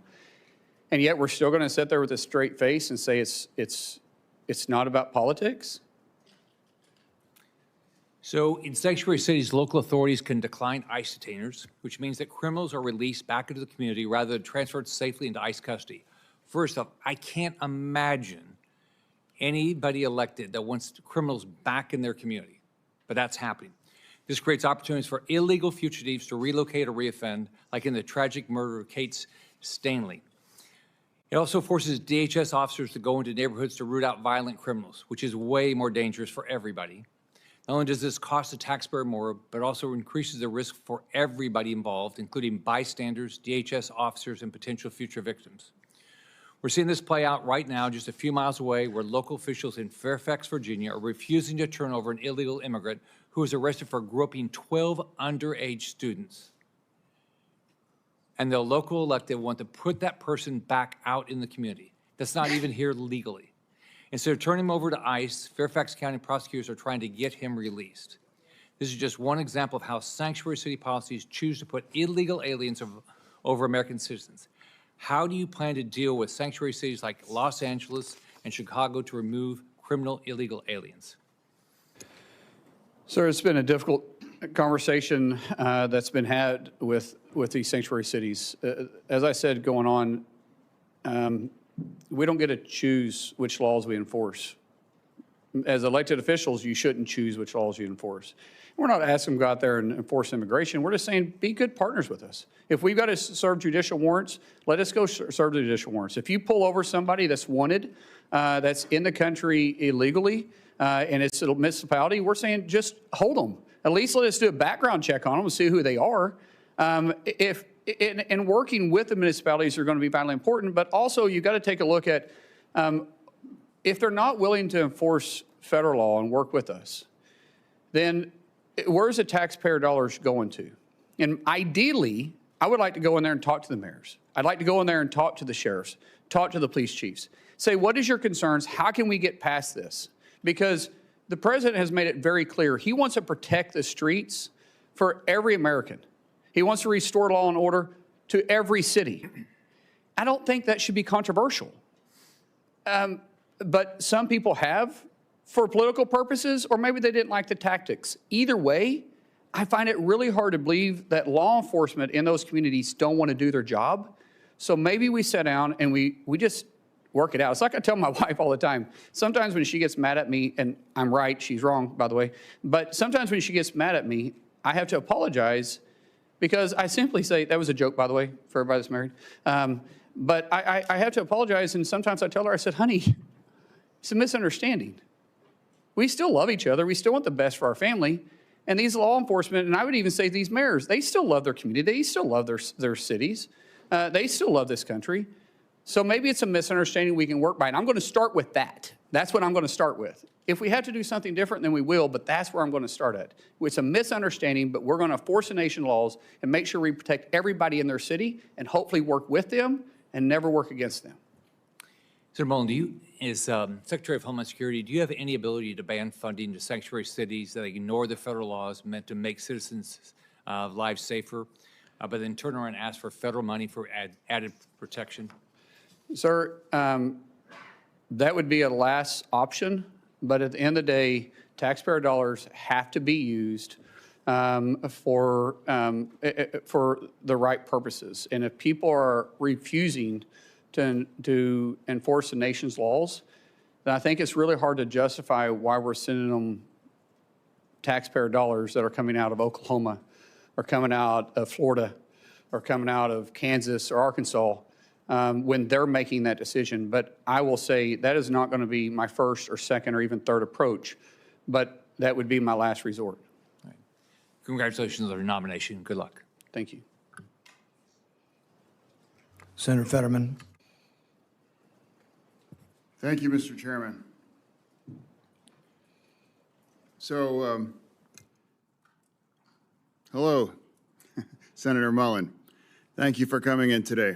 So, Americans don't like chaos, you know. America definitely didn't like the kinds of chaos during the Biden administration at the border. You know, as a Democrat, I was alarmed that there were up to 300,000 encounters at our border once a month. And that puts that in perspective. That's the size of Pittsburgh showing up at our border. And that's not sustainable, and that's not manageable, and it's making it possible for us to assimilate. And now if you care about immigration, as I deeply do, you can't possibly provide the American dream for people when the size of that happened. I signed up that as a Democrat. The second part is rounding up all of the criminals and deport them. You know, I can't imagine why we can't agree with that as well, too. That's another thing that I signed up. One name that often doesn't come from my side is Laken Riley. I agree for Renee Good, and I grieve for Alex Petty, but I also deeply, deeply grieve for Laken Riley and their family. And now all three were failures of our government there in that circumstances. And as I was proud to be the co-sponsor of the Laken Riley bill, because we have to address that. Two things must be true here.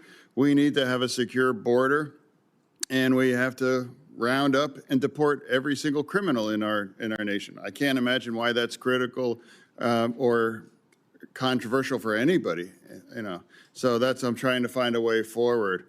And now you and I have had conversations on this, and that's your commitment to focus on those things. I believe that's effective, accurate, correct? Yes, sir. Yeah. And now another thing. I know there's a lot of hard personal feelings here, and absolutely, it's terrible what's happened, and political violence. I mean, it's rampant. So now, but also, President O'Brien's here not for round two. He's here because he fully supports your amendment. Correct? Yeah, round three. Okay. Yeah. So it's about letting it go and moving on. And I've done that too.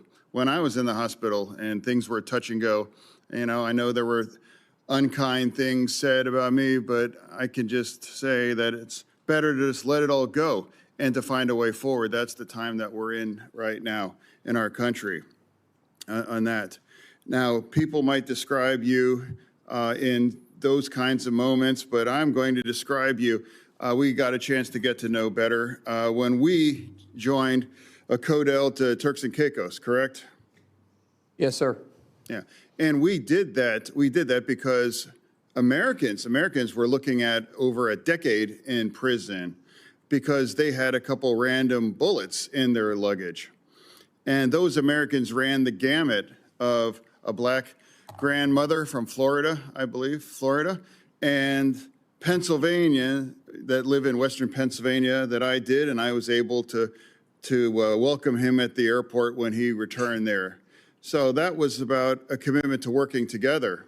Imagine, just because a couple random bullets, accidentally, they were looking at over a decade in prison. Now, we worked together, and now not one single American really faced that kinds of thing. So that's about committed to working together. So now, and also as a Democrat, you know, that I made me the only Democrat that refused to shutting our DHS down. You know, some people might say that that doesn't mean I have any less commitment to reform ICE. That's just categorically not true. But it's a strange devotion. I don't understand why you would shut the entire agency down just because you want those kind of reforms on ICE that has absolutely no impact on ICE and doesn't force any of those things. I refuse to do that, and I refuse to punish those union members that are working. And now especially parts of that, it's true. It's like the cybersecurity agency is part of DHS. Yes, sir. Yeah, and that's currently on the shutdown. And now two of the top agents of cyber attacks come from Iran and China. They must be elated to know that that part is all shut down, because that's part of this shutdown that does not bring any reform to ICE. You know, that I want any less than other Democrats, you know, here. The difference is I refuse to punish and make our nation less secure part of that. So for me, I came here and I committed to come here with an open mind, and I'm going to continue to do that. And it's not going to be about gotcha moments. For me, it's about just saying my experience with you has been consistent kindness and professionalism. You know, the first time I met, it was you and your wife behind you when I was here at the orientation here in the Senate. And even before you got the call for the big job, you know, we were even discussing about getting together and having dinner as family. So that's an ongoing relationship, because that's also part of the fact here in this town, you got to get along and find a way to work together. And now we have to come at it and just let things go in the past for that. Finding a way forward, that's my responsibility to represent Pennsylvania. And for you, I just want to thank you for showing up And now I'm going to engage and I'm going to remain with an open mind throughout all this as I made to my friend here. And I'm going to do that. So thank you for bringing your family here too. And I look forward to hearing for the rest of my colleagues' views on you. Thank you, Senator. Senator Ernst. Thank you, Mr. Chair. Thank you, Christy, for being here as well. Senator Mullin, I have to say, I'm just going to be blunt, very honest with you. I hope that the president is watching. I am going to say to the president, I am really upset that he has made your nomination. Why? Because I will be losing from the Senate one of the best friends that I have here, truly. But in that same accord, I am so grateful to the president for making your nomination to Department of Homeland Security.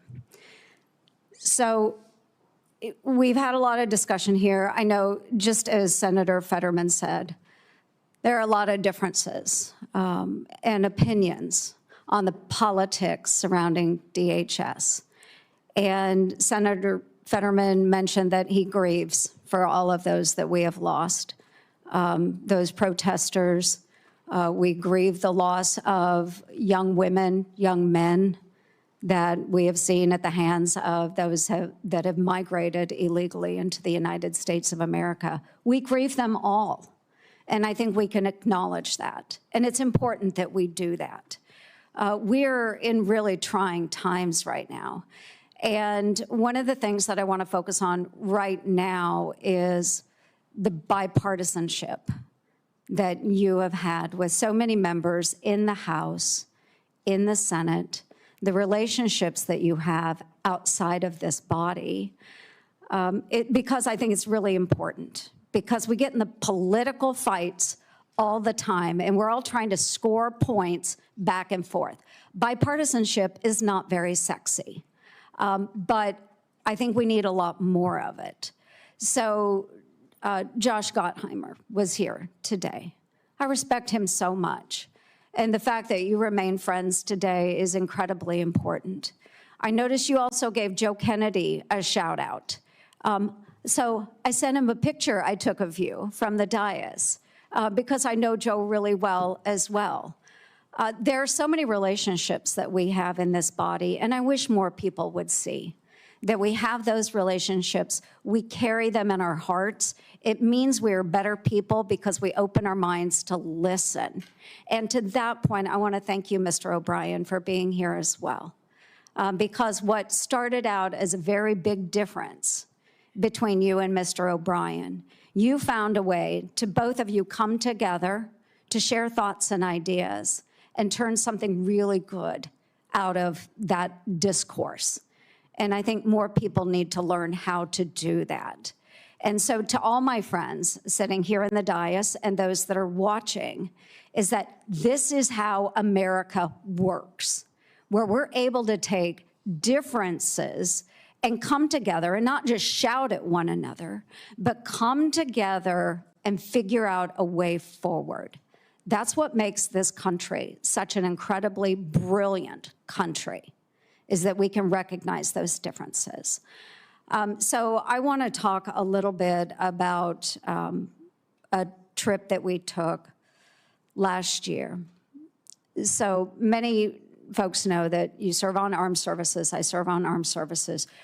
We do congressional delegation visits. And a little over a year ago, or about a year ago, Senator Mullin led a congressional delegation visit into a country that had not been visited by an official delegation trip in 15 years. Along on that trip, I was also there. Chairman Smith was on this trip as well as Democrat Jimmy Panetta of California. We went to Syria. We sat down with the president there, al-Shara, for his first official visit from the United States of America. Now, a lot of people will say, he was a member of al-Qaeda.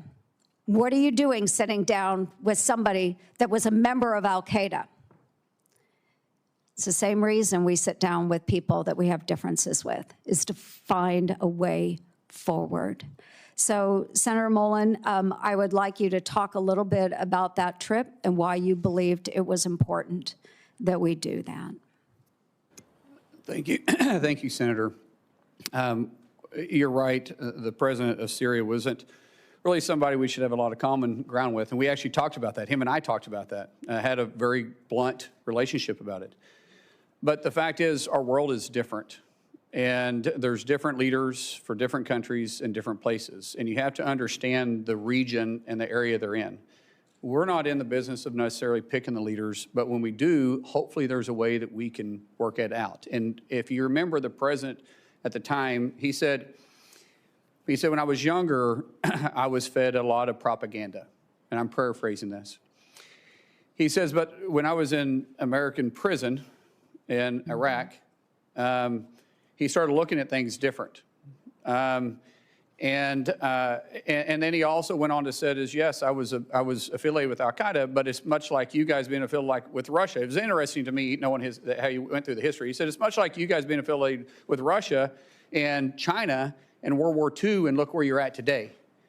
Sometimes in war, when we're fighting for our country, I left Iraq and came back and fought for Syria because that's my home. We have the most diverse population in the history of the world in Damascus. And I don't want the foreign influence. And after I got out, I realized my fight is for my country, not for this necessarily organization, but for me to get resources, for me to get fighters, for me to be able to fight for my country. And hopefully, even though he said openly, I never planned on being president of the country. I was just wanting to get my home back. I find myself here. And he was very open. He says, I have made mistakes. And I said, I've made mistakes too. And I said, we're not perfect, but if we can work together to be a trust but verified. He says, I want a relationship with the United States. I want to have that relationship. That's not common for somebody with Al-Qaeda ties. That's somebody that says, yes, my past is my past, but I'm looking to the future. And I think we all have past. In past, we can learn from. We can learn from successes and failures in our past. But if we can grab the past that we made a mistake on and say, yeah, that's a mistake, I'm not going to make it again, that's a lesson. That's where wisdom comes from. If you can also learn from your successes, then that's also where wisdom comes from, and that's considered someone that has the potential to be a leader. And I would rather work with those leaders like that than to continue to see the civil war that was going on, and in some cases still going on in Syria. Yes, and thank you. And I just use this because my time has expired, just to demonstrate how we all have such significant differences. We can come from different backgrounds, but I've been on a lot of congressional delegation visits, folks, a lot in the 12 years that I've been here. But to watch Senator Mullin lead this delegation and to be able to speak to someone that is far different than we are and bring our countries that closer together, I know that he will do that with every one of us serving in Congress. I know you will represent us very well. You will represent the administration very well. You will make our country safer. So thank you, Senator Mullin. Thank you, Christy, very much for your friendship as well. Thank you, Mr. Chair. Senator Slotkin. Thank you.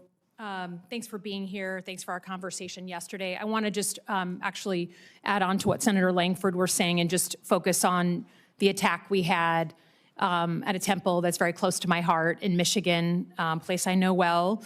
Last week, we had an anti-Semitic attack meant to terrorize not just that synagogue, but the entire Jewish community. And I think the light is really blinking red. And that is the feeling for the Jewish community. And just as an objective statement, the Jewish community is 10 times more likely to be the victim of a hate crime than all other religious groups combined. That's not a political statement. That's a factual statement from FBI data. We talked about the need to work together. The Jewish community is spending about $1 billion a year privately securing their own institutions. No religious group should have to spend that amount of money that could be going to lots of other things on their own security in the United States of America. So I would just ask your help in reforming the nonprofit security grant program so it's agile, so you don't have to like win the grant and then still do 100 pieces of paper. Maybe even looking at a rapid reaction fund, but certainly asking for some sort of task force.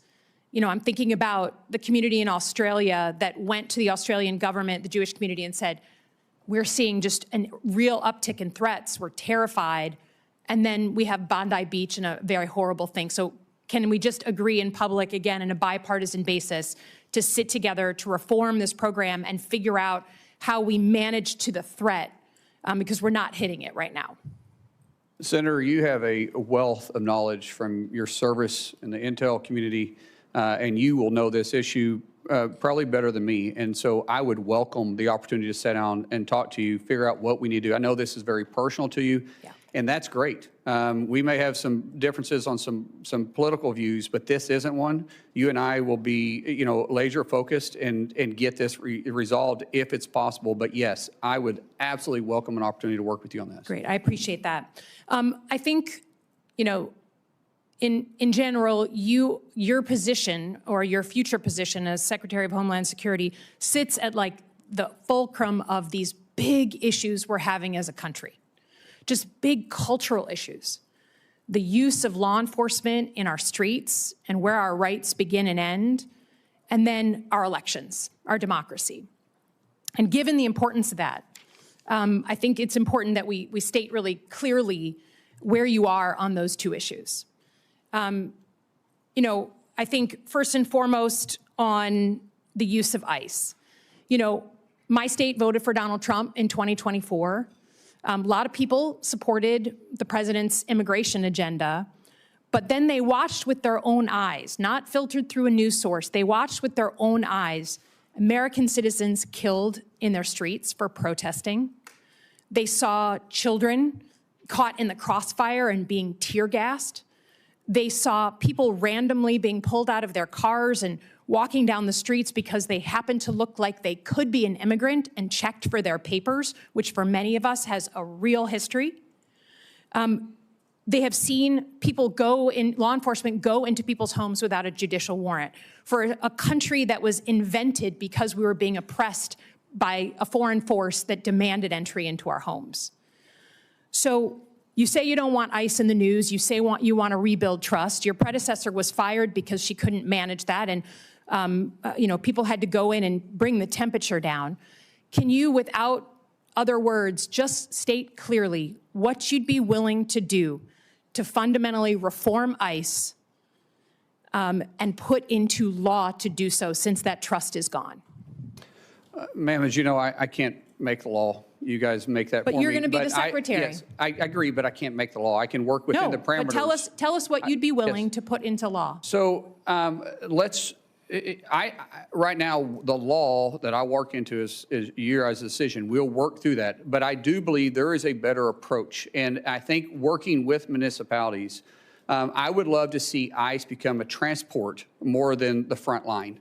If we can get back into just simply working with law enforcement, we're going to them and we're picking up these criminals from their jail. One, we're going to reimburse them for having the person there.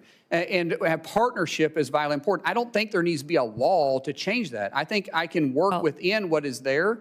But there's an approach that can happen, but we got to have partners. Yeah, I understand. But we're not going to agree to this here, but I would just say the ability, you know, the trust is gone, and not just with Democrats. That's why we're here. That's why your predecessor was fired. And there needs to be fundamental reform of this law enforcement agency. And I think that the public writ large is crying out for that. Let me turn to elections. Senator, let me turn to elections.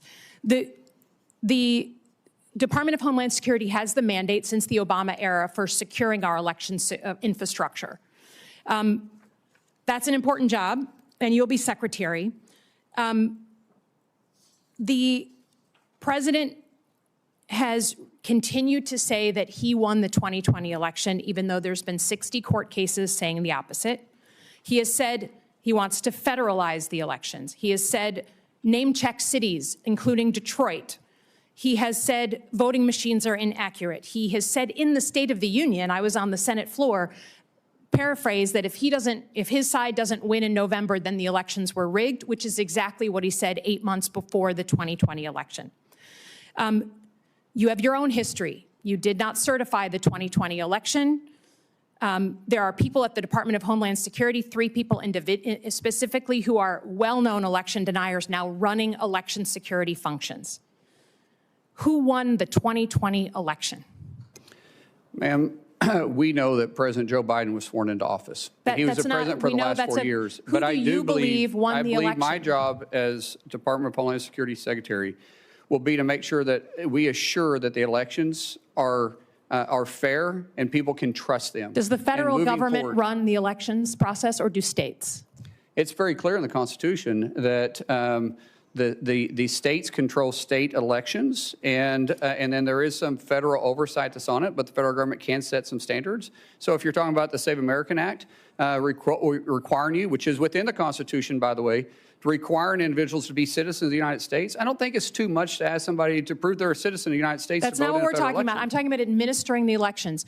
If you are Secretary of Homeland Security, do you feel you have the authority to put uniformed officers at polling locations in 2026? Ma'am, we said this in your office. The only reason why my officers would be there if there was a specific threat for them to be there, not for intimidation. And so even though we didn't need it during World War II, we didn't need it during Vietnam or the War on Terror, we never had to put uniformed military there. Now, you feel that there's going to be a reason that there's going to be an armed threat to the United States that you need to potentially be there? No, ma'am. I can't sit there and guarantee hypothetically what threat would be and not. I'm not putting military. That's not within my purview. Uniformed officers. But if there is a threat, a specific threat, say it's in a Jewish community, and there is a threat that's specific to that polling area, then we will work with local law enforcement. There'll be a reason for us to be there, and it'll be known why we're there. I think the reason you're here and not Kristi Noem is because Americans trust their local law enforcement now way more than they trust ICE.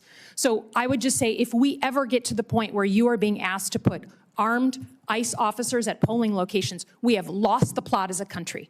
We have fundamentally lost it. And until I hear someone tell me that this man, President Trump, will actually allow us to have a free and fair election, there is zero trust here, and I cannot trust that he won't try and steal it. Again, I yield back. Senator Moody. Thank you, Mr. Chairman, and congratulations on your nomination. Congratulations to your family. I can't think of a better person at this moment in time to lead such an important agency. Talking about Americans trusting their local law enforcement, I think that is true. I think that's one of the reasons, as the Attorney General in Florida, I worked so closely with our law enforcement, our local law enforcement, to make sure we were triaging our resources and going after really bad people that wanted to harm our community in a way to make our state safer. And part of doing that is we supported them. We made sure that they had resources, they had more the support behind them. They knew that we had their backs. I'm proud that Florida was the first state to have every single county sign up to work with the federal government, because we were dealing with an unprecedented situation following the last administration where you had people working with radicals in that administration to destroy the border, roll out a welcome mat to everyone, and has left our nation reeling from an unprecedented surge of people we don't know who are here, many of which, before they even got here, had committed crimes and have committed crimes since. The way to recover and shore up our communities is to work with, in partnership, local law enforcement who have an expertise in their communities. And it is disheartening to me, not just as a former attorney general or as a former prosecutor, but as the wife of a law enforcement officer and someone that worked very closely with them, it wrecks me to hear them refer to law enforcement in general, especially some of the men and women that serve currently in the Department of Homeland Security, as breaking into people's homes and shooting Americans. And I think we can all acknowledge that we want law enforcement to meet professional standards, to act with the public safety in mind, to comply with the law. But we do not have to disparage an entire profession of men and women who put their lives on the line for you and for everyone in this room, and said that they were going to dedicate their professional careers to stand on that line and put their safety behind yours. When President Trump got in office, so many of these states on the Democratic side said, I will never work with that man to come in and correct and rid the communities of people that are going to do it harm. We won't. In Minnesota, the first thing they said, I will never help that person. I won't lift a finger, the Attorney General said. So in Florida, where you have 67 out of 67 counties signing up, tell me what I can do to help you. In Minnesota, they had like 7 of 87. Does that surprise anyone? No, because their state leader said, we will not help you. We will not go after the most dangerous in our communities. Have at it. See how it goes. We won't lift a finger. And when the administration says we are dealing with an unprecedented situation, 11 to 20 million people, that's never happened in the history of our country, how do we do this? We need to make sure we're focusing on triaging and getting people out that we know may do harm to our communities. They're like, what are you talking about? You can't have quotas. They won't talk about the quotas where they said we're put to Border Patrol, push more and more and more and more in. However you need to do it. Don't tell us how we can stop this influx or this surge. Tell us how we can push more in. They won't talk about that. And they want to tell you about focusing on children that are here, that are now here. Yes, you need to do that.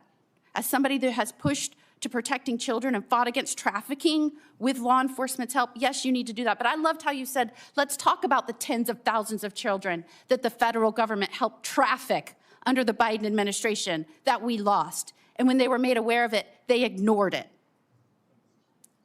You will now have to take over an agency that is charged with cleaning up a disaster, a danger. The Biden administration did that. I cannot think of a better person, someone who acts passionately and fiercely fights for the people he loves, and someone who loves this country and thinks of other people before himself. I am telling you, in Congress, there are all kinds of personality types. But this man came up to me time and time again as the newest United States Senator and said, what can I do to help you? How can we make this place work? How can we get this done? And I look over the course of your life, you left school when your father got sick to go help your family business. That's the kind of person you are, the kind of person that stands up for every person in this office. That's the kind of person, passionate, fierce, a fighter, loyal. That's who I want now protecting this country at the head of the Department of Homeland Security. You said in your testimony, I'll fight for your family just as I fight for mine. Tell me about that personality trait and how you think that will help the Department of Homeland Security in this unprecedented time where the last administration, the last president of the United States, abandoned his role to secure this country. Tell me how you bring the personality and your character traits to this role. It's the way I was raised. It's the way my dad raised us, the way my mom raised us, the way they were raised. We love this country. I mean, think about it. I'm getting to live the American dream. You're telling me a kid from Westville, Oklahoma with a speech impediment would ever be able to be here? That only happens in America. Only in America. And we all probably have the same type of dreams because none of us have royal blood. Maybe some of your parents might have served in public office or not. Mine most certainly did not. And the fact that I'm here, my goodness, that's why people want to come to our country, because they want the American dream. And I want everybody to have the same opportunity that I have, but we have to secure the homeland. We have to make sure that they feel safe stepping out and being in the public eye. We got to make sure that people can have a peace of mind and trust our government. And right now there's a mistrust in our government. I think we have an opportunity to maybe work on that. I meant it when I say that I hope in 6 months we're not. I can't guarantee it because the news choose what they're going to run, but I hope that I'm not on the news every 6 months or 6 months from now every day.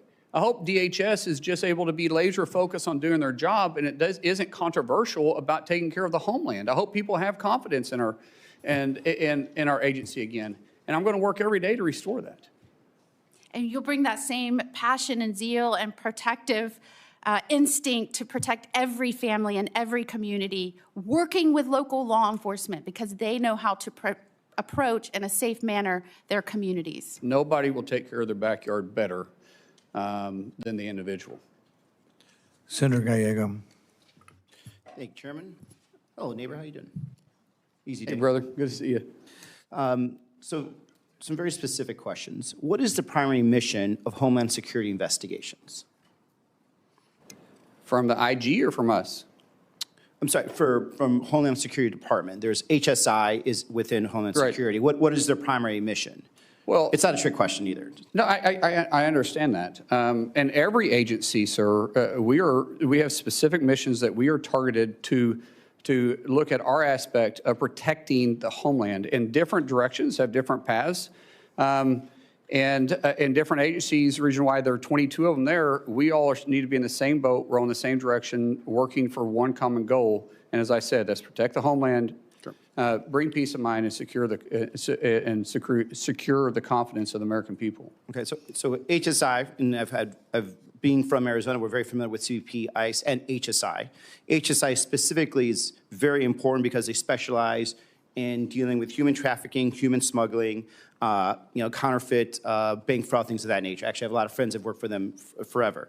The reason I bring this up is because there is confirmed reports that the Secretary of Homeland Security has ordered HSI agents, pull them off what I just told you were very important missions, to go to Arizona and investigate the 2020 election results, right? That's a very big concern of mine because these agents should be doing the work they're doing. A lot of them already are, field ICE agents instead of actually doing these long-term investigations. But now they're not even doing the ICE enforcement. They're literally going back and looking into conspiracy theories. So, for my experience and seeing you both on the House and the Senate, do you believe that Joe Biden won Arizona in the 2020 presidential election? The reason I ask is because, again, you're potentially deploying HSI agents to Arizona to check a result using our taxpayer dollars to follow up on a conspiracy theory.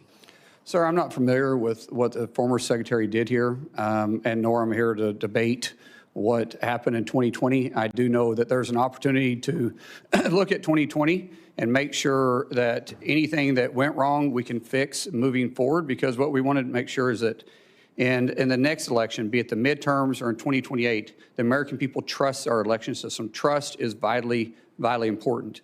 I want to always look at past mistakes and past successes, because I've addressed this multiple times, and I know everybody's busy here, and I know you didn't get to hear me earlier.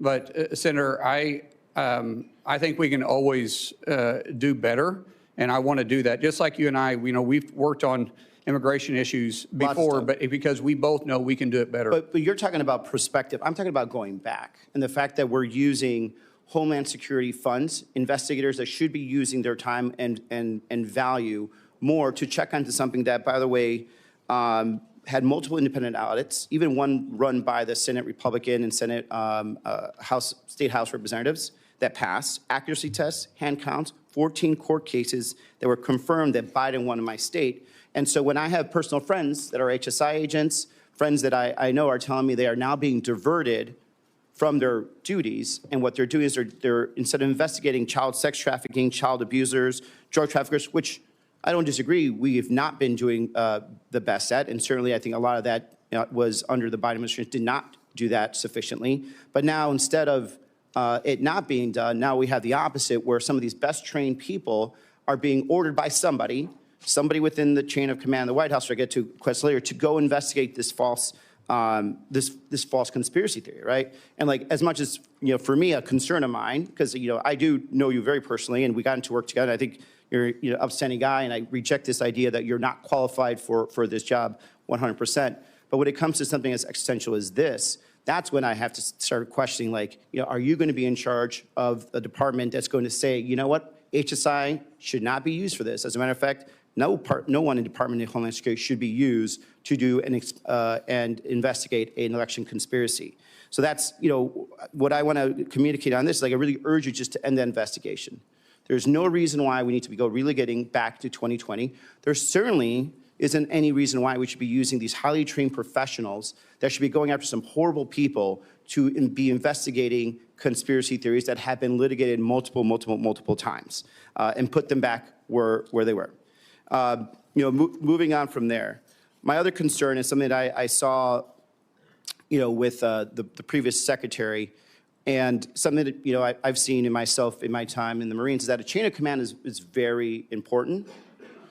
I don't believe there was a real chain of command that was in the Secretary of Homeland Security. And when I say that, it's because I think Stephen Miller was the person that was actually calling the shots there, and you could see the results of what occurred. You had men and women in ICE and CBP that felt that they were unaccountable, talking to actual ICE and CBP agents from Arizona that got deployed to Minnesota. They don't know who really was in their chain of command. They didn't have operational orders. A lot of them did not understand, how to actually engage with the public at all. And when there was a point of who is responsible for making decisions, they could not figure out if it was Miller or if it was Secretary Noem and her deputies. They couldn't figure out if there were quotas versus there are quotas. Now we know that there are quotas. This is the problem. Is, like, I want to make sure that if you're there, you're in charge and not Stephen Miller.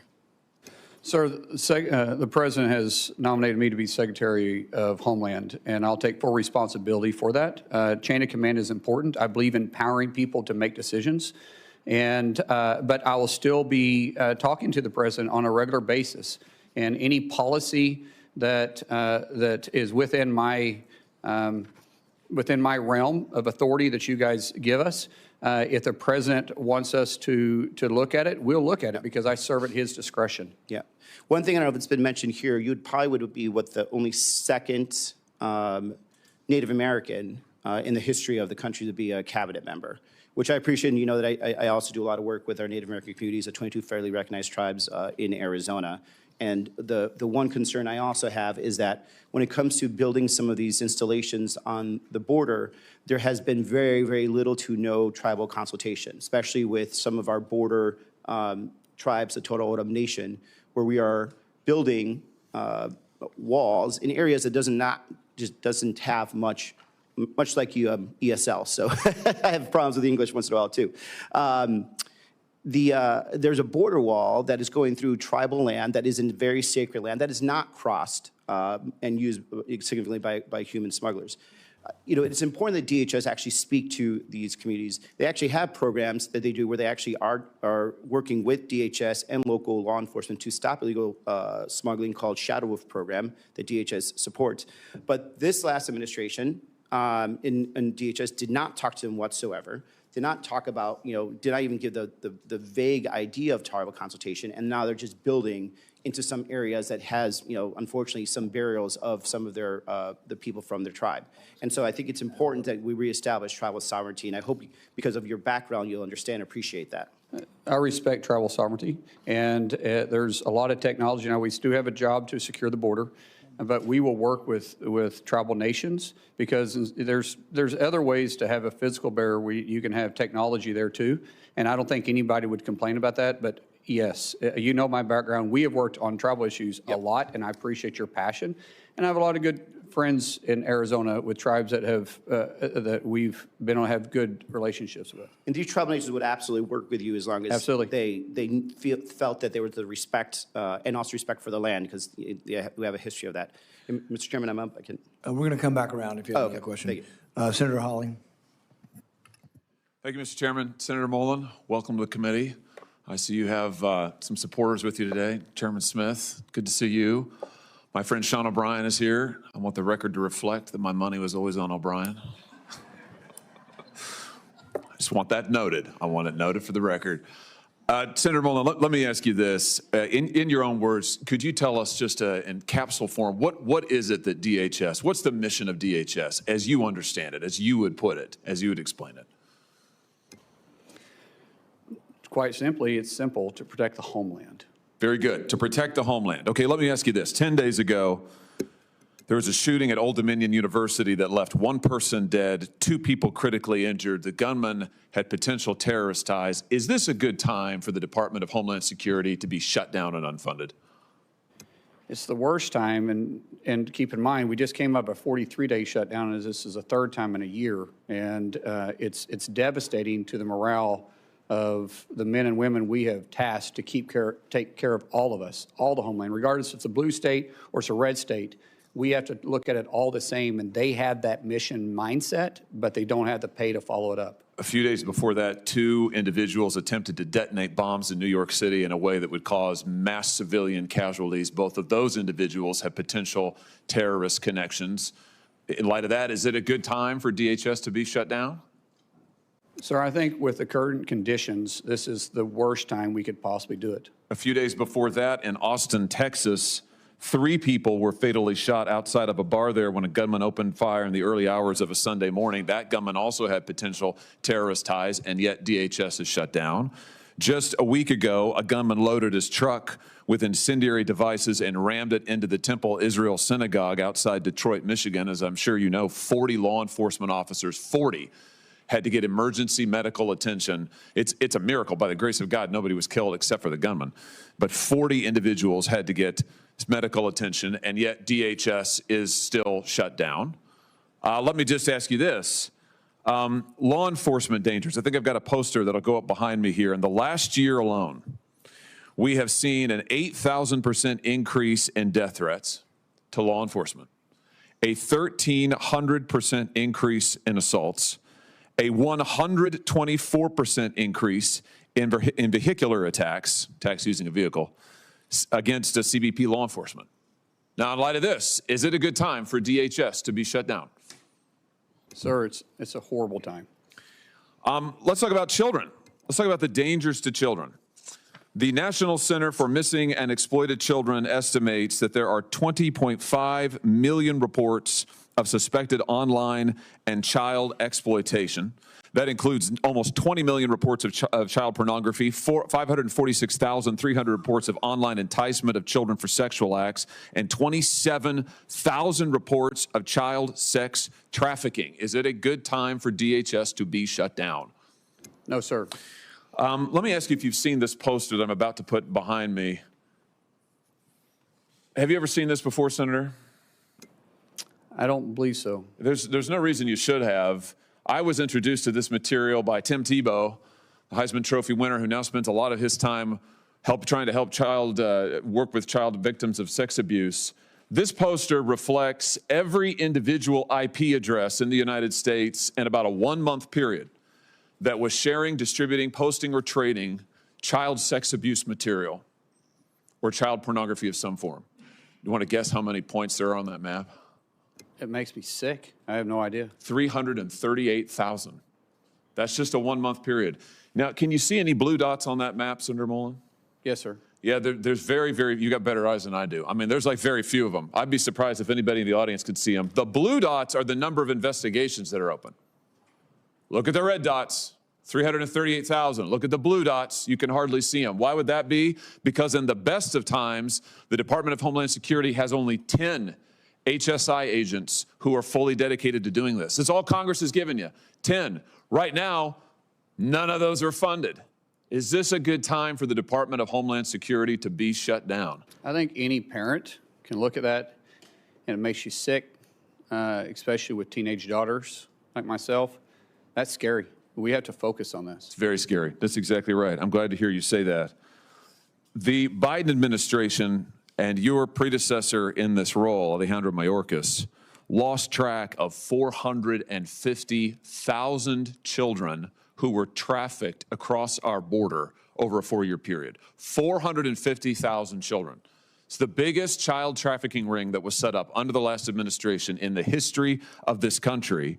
The president has been doing a tremendous job. They found in the last year over 145,000 of them. That leaves almost 300,000 who are still missing.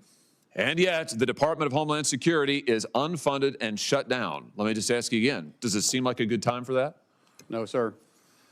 Let's talk a little bit about the challenges that are being faced by people across the country who are facing natural disasters, as we have in my home state of Missouri. We had major tornadoes rip through Missouri last spring, all across the state, particularly concentrated in the eastern part of the state, the St. Louis area, southeast Missouri. We have thousands of people who are without power, who lost their homes, many who were injured. We have had much disaster aid approved by FEMA, but we're still waiting for some of that aid to get to us. And now FEMA is shut down. So I've got thousands of people in Missouri who are awaiting the aid that the president has approved, by the way, and that FEMA has approved, but that's in the process of coming to the state.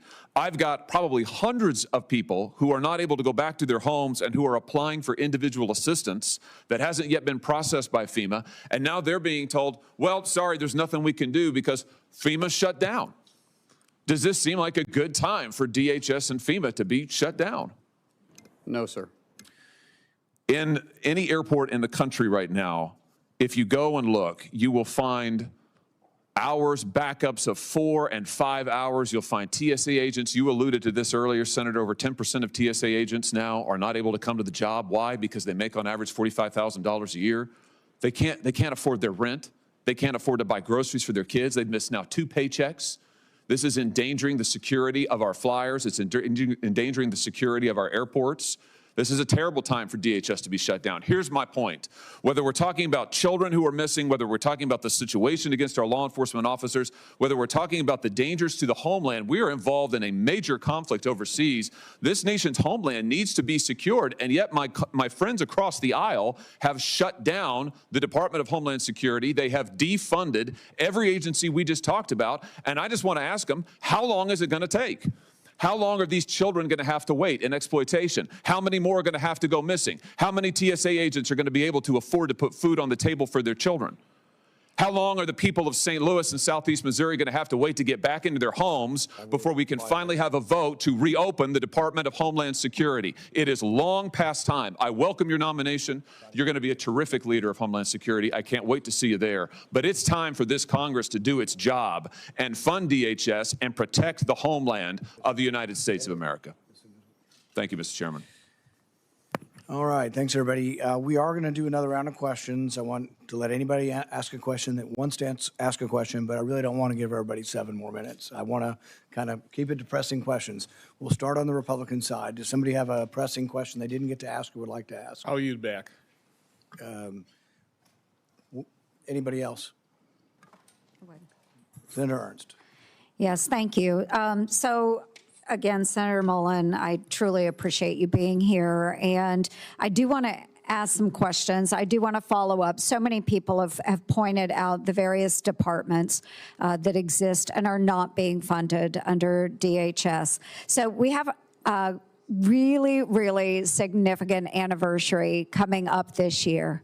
So most people will think it's our nation's 250th, which is extraordinary. But the other significant anniversary that has impacted so many of us, especially those of us that have served in uniform, significant anniversary, the 25th year of September 11th, 2001. So right now, we are currently in our 32nd day of the Department of Homeland Security being shut down. We have men and women serving in TSA, in FEMA, in the Coast Guard, Secret Service, in the Cybersecurity and Infrastructure Security Agency, all of them under DHS, not being funded. Now, I just heard in the first round of questions, one of my colleagues on the left say, this has nothing to do with ICE. They are funded. If it has nothing to do with ICE, why are we not funding these agencies that protect Americans? Especially as we're coming up on the 25th anniversary of September 11th this fall. It's a significant anniversary. I hope never to repeat it. But the fact of the matter is that there is a greater possibility of September 11th happening all over again because we are not properly funding the men and women that protect our homeland. So I don't want to hear folks say it has nothing to do with ICE, because I do believe when we get into the politics of this, it is about ICE. It is about ICE. So I would love for my friends on the left to acknowledge it's about ICE, but acknowledge that protecting our homeland is much more important than the politics of this. So, yes, question. Senator Mullin, do you think it's time to set aside the partisan politics and partisan games and fund DHS as a whole so that the department can be fully functioning to protect Americans, especially as we are approaching this fall, the 25th anniversary on one of the greatest attacks that we have ever seen on our homeland? Yes, Senator. I look at this as a political theater that we're playing games with, and we're risking people's lives, and we're disturbing people's lives. As I stated earlier, we have 280,000 employees in DHS that's still on the job, still working, still keeping us safe without pay. I don't know how in good conscience you could sit there and think that's okay. It is not okay, and I look forward to your leadership at Department of Homeland Security. Thank you, Senator Mullin. I yield back. Senator Peters. Yeah, I have a couple questions for Yes, you, Senator Mullin. But before that, I just want to clarify what we're hearing about funding for Homeland Security. I think the political theater has been on the Republican side, because there is really no debate with any of my Democratic colleagues that we need to fully fund FEMA, that we need to fully fund the Coast Guard. We need to fully fund CISA, to fund all of those other areas. The TSA folks all should be fully funded. But unfortunately, my Republican colleagues who control the floor, you are in the majority, you determine which bills go on the floor and which ones are up for a vote. The way we can do that so we don't have a floor vote is we can go and move by unanimous consent and move a bill and say, is there anybody that objects to this bill? And if they don't object, it immediately is passed. That's the procedure. So folks at home watching this, we have bills that will immediately pass and could pass today. We have put on the floor bills to fully fund TSA, and my Republican colleagues have objected. I heard all this support for TSA today, so I hope you tell your colleagues don't object to the TSA funding bill. Please don't do that. We could pass it today. God, that would be great. But we heard a lot of theater, all this stuff. FEMA, pass it today. Coast Guard, pass it today. CISA, cybersecurity, pass it today.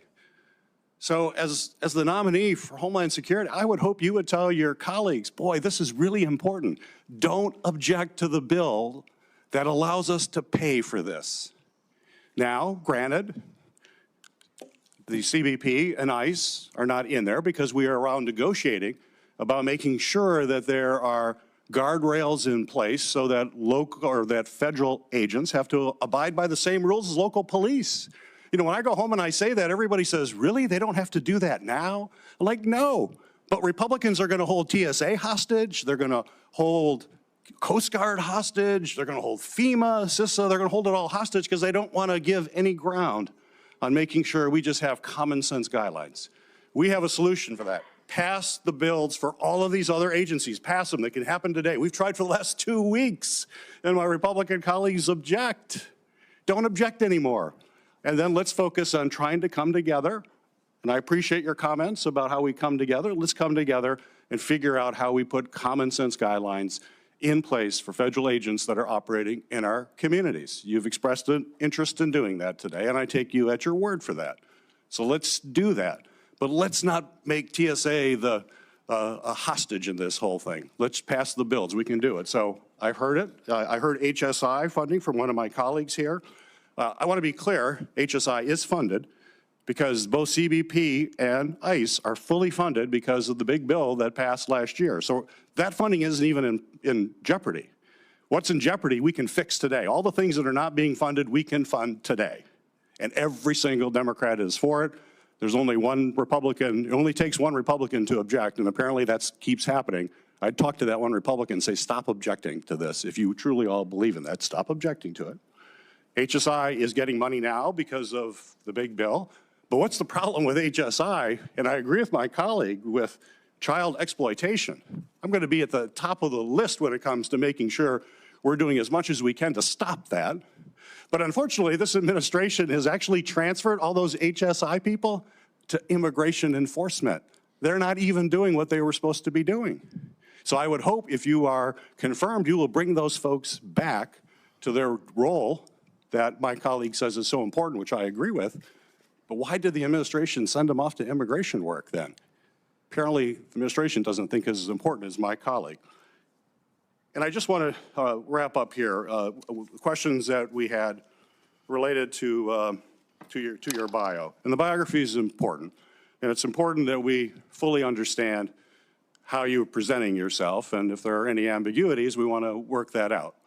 On March 11th, I sent you a letter asking for information about any activity related to any special assignment, which you talked about here today, that you have been involved in. There was no exception for official travel or any of that. We just asked any of these special assignments that you have talked about.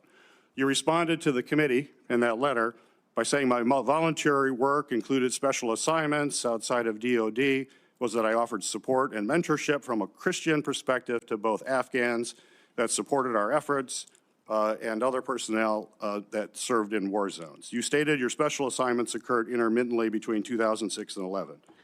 My letter did not exclude official travel, and it also gave you explicit instructions in that letter for providing classified information, how we could do that, and do it in a way that protects that classified information. You didn't provide any of that. And today is the first time that I'm hearing about your classified activities from 2015 to 16. Quite frankly, as we've had these conversations, you have not been forthcoming with me or this committee. The story always seems to evolve, to kind of change. And as you know, candor, honesty, transparency are absolutely critical, particularly at this time to try to build trust as the Secretary of Homeland Security. So we have to clear this up. We feel pretty strongly we have to understand exactly what this is, especially with all your public comments that have raised a lot of questions. We've checked. The SCIF is available. We're going to go in the, we would love to have you come to the SCIF and tell us exactly what you're talking about. I think that'll put my colleagues' mind at peace. Would you be willing to go to the SCIF this afternoon and tell us the classified activities you're talking about? Sir, I think this committee made it very clear with the paperwork they gave me that I do not have to disclose my my official travel. That was part of the documents. And it went over 2 or 3 times. I complied with exactly what the committee said. And there is no statement for, or no area for mission work and mentorship that was a volunteer basis that I did on my own time. And it was very specific over and over again that you don't have to claim official travel. We want to know what this supposed classified work was. We have real questions about it. I asked the FBI yesterday, I said, and if someone had appeared in any classified document, any document, would that be in this report? And they said yes. I said, well, I don't see anything for Senator Mullin. Why is that? They said nothing showed up. We queried the Department of State, the Department of Defense, other intel folks. So you're in no classified document that the federal government has, according to the FBI, and yet you're telling me you did all this classified work. I don't understand how that recognizes. Sir, I didn't say all. I was very clear with what I said. I get what you're trying to get to here, and that's fine. But I complied with everything the document said, and it was official travel, and it was a classified trip. Well, let me just chime in on this. I've agreed this is the fastest hearing anyone's ever had. This will be the fastest vote anyone's ever had, and that's despite my qualms and problems with your nomination. And I'm willing to do that, but when the FBI came to my office, I asked them if you had done any kind of work for the CIA, the DOD, or any other. I haven't. Let me finish. Any of these kind of agencies or any kind of classified work. And they said the way it works is you would have a separate folder if you'd been involved in classified missions somewhere, and we would get to see the folder, and then we wouldn't talk about it. We would look at it privately, and we would know what you're referring to. So it's confusing to us because there may have been some papers that said your official trips were excluded. I don't know which ones were and weren't, but you've now mentioned today that you have activities you've done. And so I think it would be easy, and I'm still willing to have the vote tomorrow, but I can cancel the vote tomorrow. I'm still willing to have the vote, get this done, and get it over with. But I think that just to make clear, and it doesn't sound like it's a secret you're too concerned about divulging, if you would to spend an hour and go to the SCIF or 30 minutes and just tell both the ranking member and the other, and it would be private and it won't be revealed, I think it would get this over with and we wouldn't have a complaint about going ahead with the vote tomorrow. I have no issue with that if you guys get cleared on it, because way my understanding was there was only 4 people read in it, and it was a special program inside the House. Just like I wasn't on Intel at the time, I'm not saying I was, but I have no issue with that at all. I would welcome being brought up. It was very unique, and that fun. would be on you. We're not going to try to figure out who the 4 people are and whether we can have approval to it. And I don't but if you're doing something choose- that important, Yes. Really it probably ought to be revealed and discussed in a Sir, classified manner. Senator, or Chairman, it's not on me I don't have the authority to do that. This is why I said I was very clear, sorry, that I never talked specific dates or locations on this. And so I have zero issue with talking about it. But do it this afternoon. I don't have clearance to talk about this afternoon. I don't. It's So not this me is to release. This is a to release it. legislative program. This is a program that Congress assigned you to? Yes. This was within my official duties. Who assigned it to you? Sir, that's not for me to talk to you about on this. I'm sorry. This isn't a classified setting. I'm sorry. I'm not trying to be ugly. You know how classified situations work. Which agency classified it? It wasn't an agency. It was done here, well, in the House on the time. The House classified it. I'm assuming. I wasn't on Intel. We're just not really aware of how the House classifies things. I have no idea. I know every time we spoke about this, we had to go to the SCIF and visit about it. But I know there was a paper that I had to sign before it even started, and I may be wrong. There may be more than 4, but I know it was only me and 3 other people that ever discussed it. So secret that we can't know about it. I would think that there'd be some paperwork in the SCIF that they should show us saying this is so top secret and this was made classified. I have no problem. You're welcome to go to the House. This started in 2015. It ended in little late in 2016. I have nothing to hide on this. This is too easy. I would really enjoy sitting there and have a conversation with you because I don't want you to have a question my character on this. So that's very simple for me, but I can't make that authorization. You guys know that.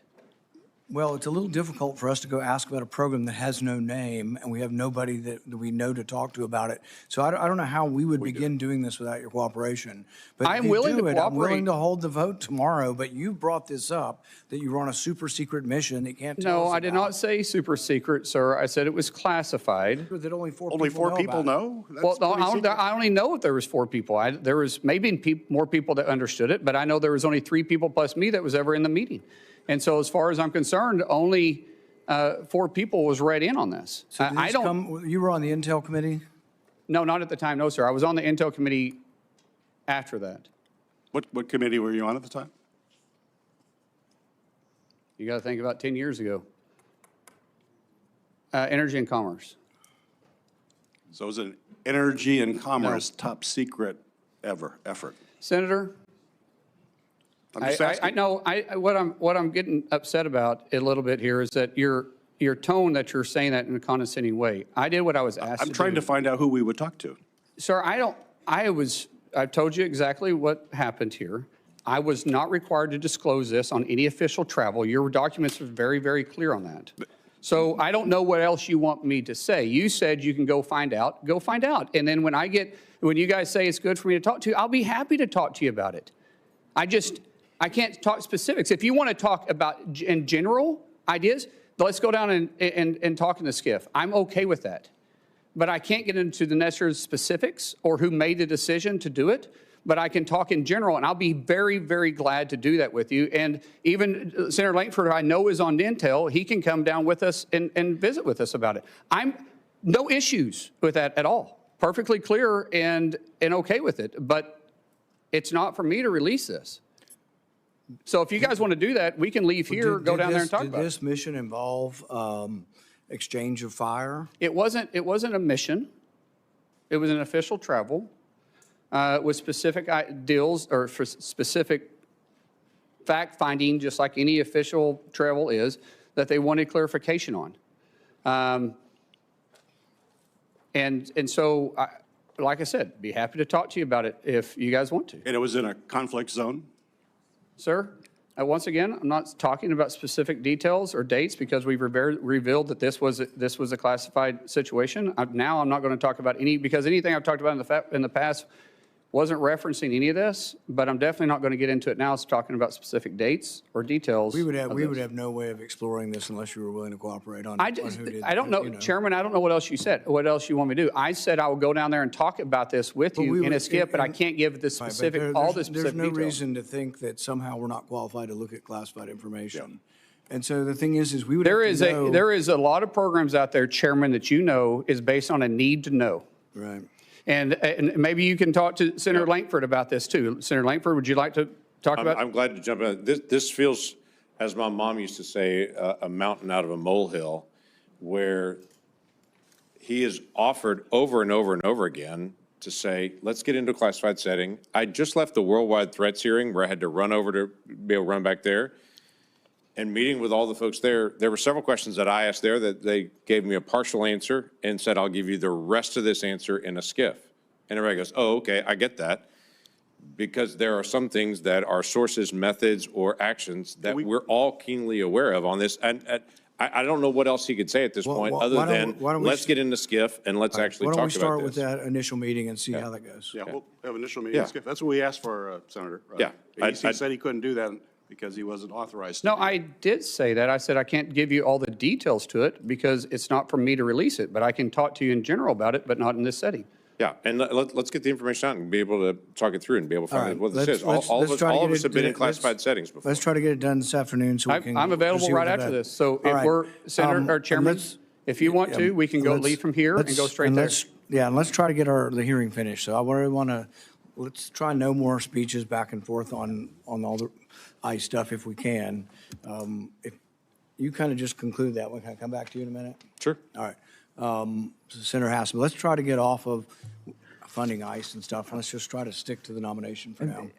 I appreciate that, Mr. Chair. I do have to take a moment because during my first round of questions, I discussed the current impasse we find ourselves in over ICE reforms and DHS funding, and I didn't speak clearly, so I just do need to clarify my comments now. ICE already has significant funding right now for the President's budget bill, from the President's budget bill last summer, which provided the agency with several times more money than its annual budget and gave ICE broad discretion about how to use that money.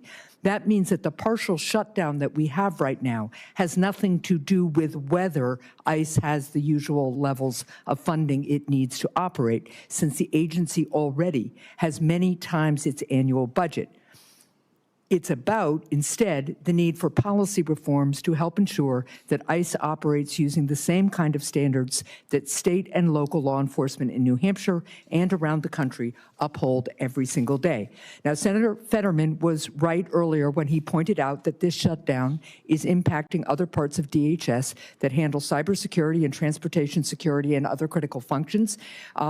We need to resolve it right now, and as Senator Peters just described, we have been pushing to do that in the ways that the minority can. We need to reach agreement on ICE policy reforms or by funding the rest of the department while we continue to negotiate on those reforms, something I strongly support, but unfortunately Republicans have blocked. The reforms to ICE are critical. DHS is supposed to be prioritizing the removal of dangerous and violent criminals.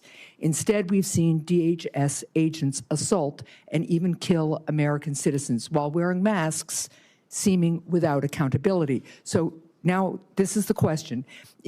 Senator, if a masked ICE or other DHS agent kills an American citizen, should local law enforcement be allowed to investigate and hold that agent accountable?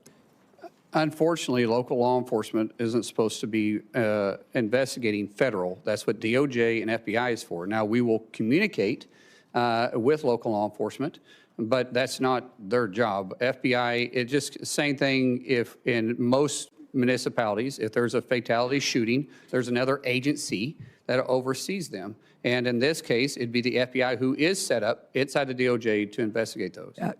So you've answered no, and your answer would make ICE unaccountable, and that endangers not just the rule of law, but also the security of all Americans. I wanted to get to one other question. During the past year, DHS leadership cut CISA's expert workforce by nearly a third.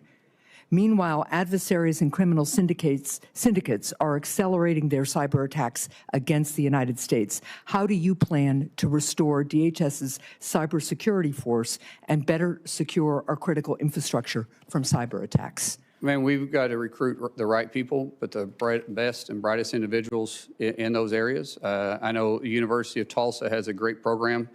But recruiting individuals that want to be there, that want to deliver the mission is vitally important, and so we will work to make sure that happens. So you agree we need to add people back into CISA and pursue this critical function, and they need to be nonpartisan experts with experience and commitment to the safety and security of our country, wherever that leads them. No one in the homeland should be looking at this from a bipartisan perspective. Now, if you want me to talk about staffing numbers, I don't know what the mission requires, but we'll be staffed adequately if we can find the right people to staff and to make sure that we're mission capable. Okay.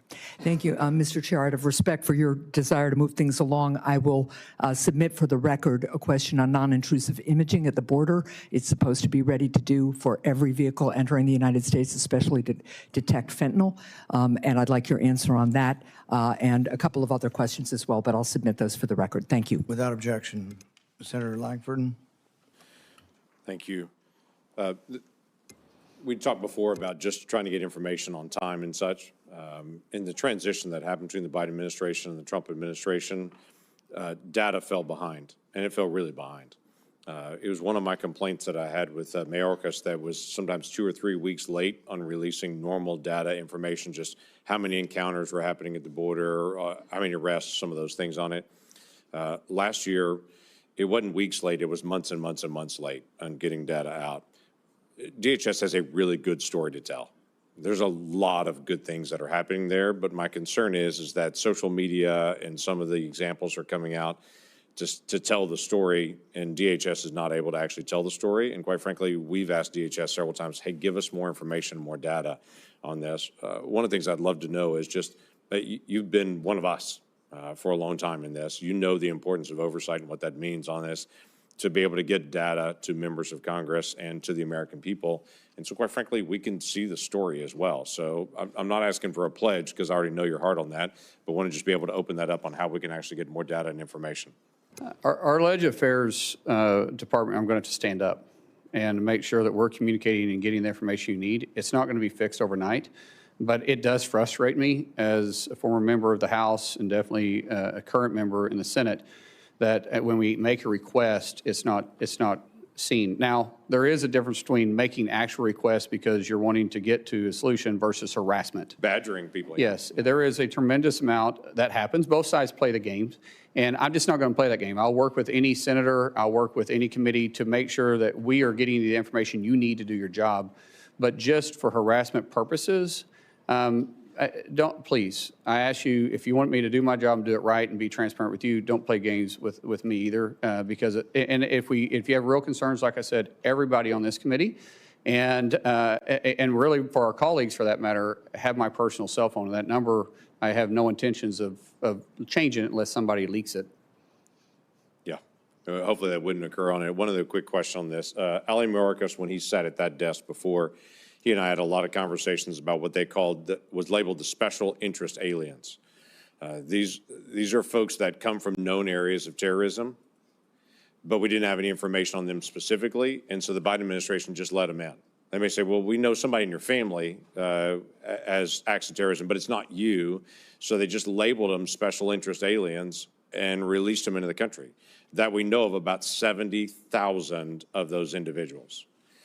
The Trump administration in the last year and a couple of months has picked up 50,000 of those. That's part of this enforcement that's out there to be able to identify folks that I'd been ringing the bell on over and over and over again, saying, why are we letting people in that we literally say, yeah, they could be a terrorist, they could not be a terrorist, we don't know. Somebody in their family is, but we don't know them if they are on it. So they were just released into the country on that and given that label. In fact, I was told, we'll keep watching them, but when I went to the FBI and asked them directly, they were like, there's no way we can track 70,000 people. So there's been a lot of good work to be able to try to identify where those people went, who they're associating with here in the United States on it, and then removing them from the United States. There's still about 20,000 left. Love to be able to get your promise to say, we're not going to quit. We're going to continue to be able to find folks that were just allowed to come in the country that may be a terrorist and may not be a terrorist, we don't know, but to be able to go identify those folks and make sure that American people are protected. Absolutely. Yeah, thank you. We're almost done. We have 2 people left who haven't responded this round. We've had a lot of debate over ICE funding. I hope we can ask just some specific questions to the nominee. I can't control what you ask, but that's my hope. Senator Blumenthal. Thanks, Mr. Chairman. Senator Mullin, just months before the war with Iran began, the Trump administration negotiated a back-channel agreement, a deal with the Islamic Republic to deport Iranian nationals, including asylum seekers, dissidents. There have been public reports about it. CNN on January 26, 2026, New York Times reported it in a couple of articles in September and December, that flights in around that time deported tens of those kinds of Iranian nationals back to Iran as part of this secret agreement. I want to tell you about one husband and wife, Christian converts from Islam, who were sentenced in absentia to 9 and 11-year sentences by the Islamic Republic. They fled to the United States seeking asylum, but they were detained by ICE on arrival. The wife was deported. She managed to take refuge in Turkey. The husband, I'll call him Mr. H, is still here, but he's facing deportation despite showing scars from the beating he received by a government gang. I have both of their declarations. I'd like them to be entered in the record. There are Iranian-American organizations like the Iranian-American Legal Defense Fund that have further information. I have no doubt that you share my outrage about the treatment of this couple and other Iranian nationals who were deported possibly to torture and death in Iran. Will you agree with me and commit that we should stop deporting such people? Ma'am, sir, I don't know the specifics behind this. I think before I can talk about in hypotheticals, I would need to know what the reasons behind it, but I don't want to deport anybody that's here illegally, or here legally, I mean. And most definitely not individuals that have done everything possible to be a contributor to society. But in these specific cases, I don't know. I'm not familiar with them. I don't know if there's something else in the background that would cause the administration I'm to do talking it. in general about tens of people, as many as 55 on one flight, 15 or so on another, not just this couple. But in principle, we should not be sending Iranian dissidents and asylum seekers back to Iran. Wouldn't you agree? Sir, we do know that our enemies want to infiltrate us and use our rules and our generosity against us. And so I don't know the specifics of these. I don't know their background. I don't know what the reasons was, but I will be happy to look into it. Let me ask you about another topic. I'm glad that you've committed that there will not be the kind of review that Secretary Noem imposed on contracts above a certain amount uniformly by your office. But I'd like your commitment that you will help us investigate another abuse of authority. Corey Lewandowski apparently was in charge of approving all contracts. One of them was a $220 million contract that was related directly to Christine Holmes being fired. They bypassed procurement rules to award that contract to a shell company that was created days before to benefit a Republican consulting firm with close ties to Secretary Noem and Mr. Lewandowski. Will you commit to cooperating with our investigation, the Permanent Subcommittee on Investigation, making documents and personnel available to congressional and other investigations into those contracts awarded by Secretary Noem and Mr. Lewandowski? Senator, I've heard these same reports. I know the IG, Joseph. I don't know him personally. That's why I say Joseph. Some people call him Joe. Is open investigations. We will cooperate with him. And provide all the documents and records that are necessary I'll leave this that to the committee to Inspector do General. its work. That's what I'm asking. I'll do everything that's required of me by law, but the IG will be doing the investigation, and we'll let the IG, decide what documents he's going to share, and maybe you can bring that up with him. Well, in fact, Secretary Noem obstructed the investigations underway by the IG. In fact, in at least 10 investigations, they were the subject of a letter from the IG. Are you committing to immediately begin restoring the department's working relationship with the IG? If confirmed, absolutely. I will do everything required of me by law and the policies that you guys give me. There won't be any gray area with me. We want to have a good relationship with the IG. He's got a job to do, and every other agency that's underneath DHS and has you'll a job cooperate to do. with the committee in providing those. Sir, I've everything that is required of me to report, and anything that you want the IG to do, that's between you and the IG. Senator Mullins, I don't think I need to tell you that the American people have been appalled and angered by what they've seen in the excessive use of force. We've had hearings before the Permanent Subcommittee on Investigation that have shown Aliyah Rahman, a woman suffering from traumatic brain injury, yanked from her car in Minneapolis, dragged by her arms, leading both of her shoulders to be torn. Javier Ramirez, a father of 4 from California, detained for 4 days and refused medical treatment for his diabetes. We documented these abuses in a report that we issued and in hearings that we conducted. One of them was Marimar Martinez, who was on her way to donate clothing at a local church when she came across agents in an unmarked car. Agents sideswiped her car.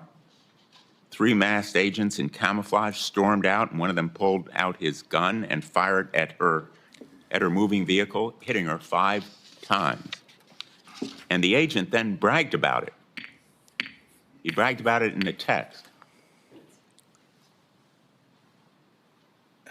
He said, I have an MOF, I won't detail it. I fired 5 rounds and she had 7 holes. Put that in your book, boys. Shouldn't we be disgusted by an agent that fires at a U.S. citizen, no criminal record? She was charged. Senator Blumenthal. The charges were dismissed. Wouldn't you agree with me that that agent should not be carrying a firearm? I'm not familiar with the investigation, sir, and I don't know if the investigation is completed. As Secretary, I'm sure I'll be briefed on this. All right, time's expired. I know these are important issues, but we just have to move on. We're going to finish up with Senator Kim, then we're going to make a statement that hopefully can be agreeable for a meeting later. Senator Kim. I'll be concise here, Chairman. Senator, there's just a couple last things here. A couple weeks ago, we had a hearing here, and I was engaged with the head of USCIS, and I raised an issue that happened in San Diego of spouses of military members and veterans. They were going in to get interviewed for a green card and were arrested upon their arrival. I just wanted to get your reaction to that. Is that the kind of behavior you think is acceptable?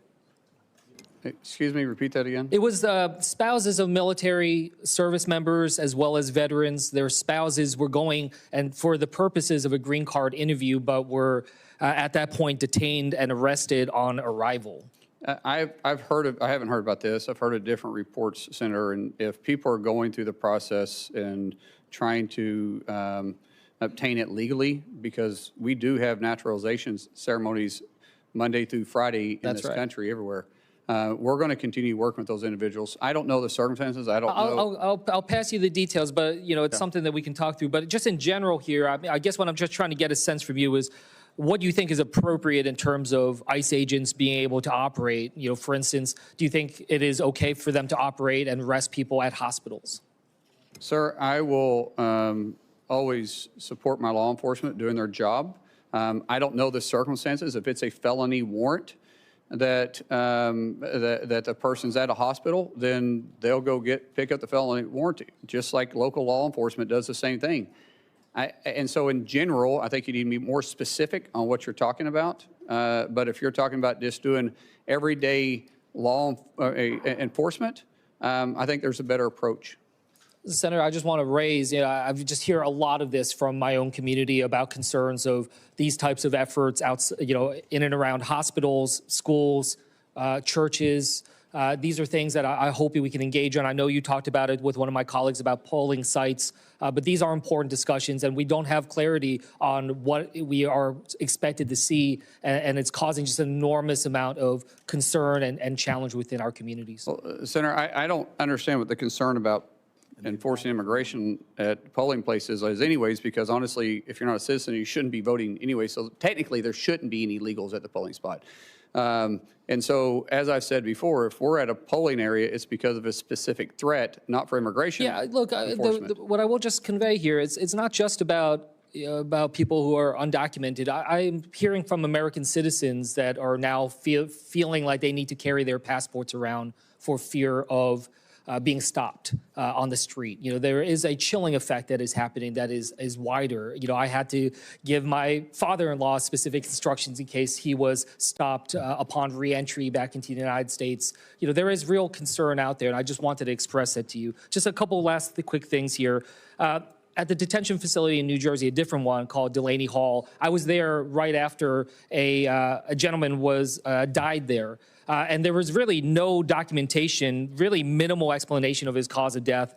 There was 32 deaths at detention facilities under ICE control last year. Yet the oversight offices at DHS to do this, offices like the Office of Civil Rights and Civil Liberties, the Office of Immigration Detention Oversights, they've been gutted. And I just wanted to ask, do you commit to being able to ensure that there is the proper oversight there internally within DHS, working alongside us in Congress to ensure that people are being kept at the dignified levels that they should according to a law?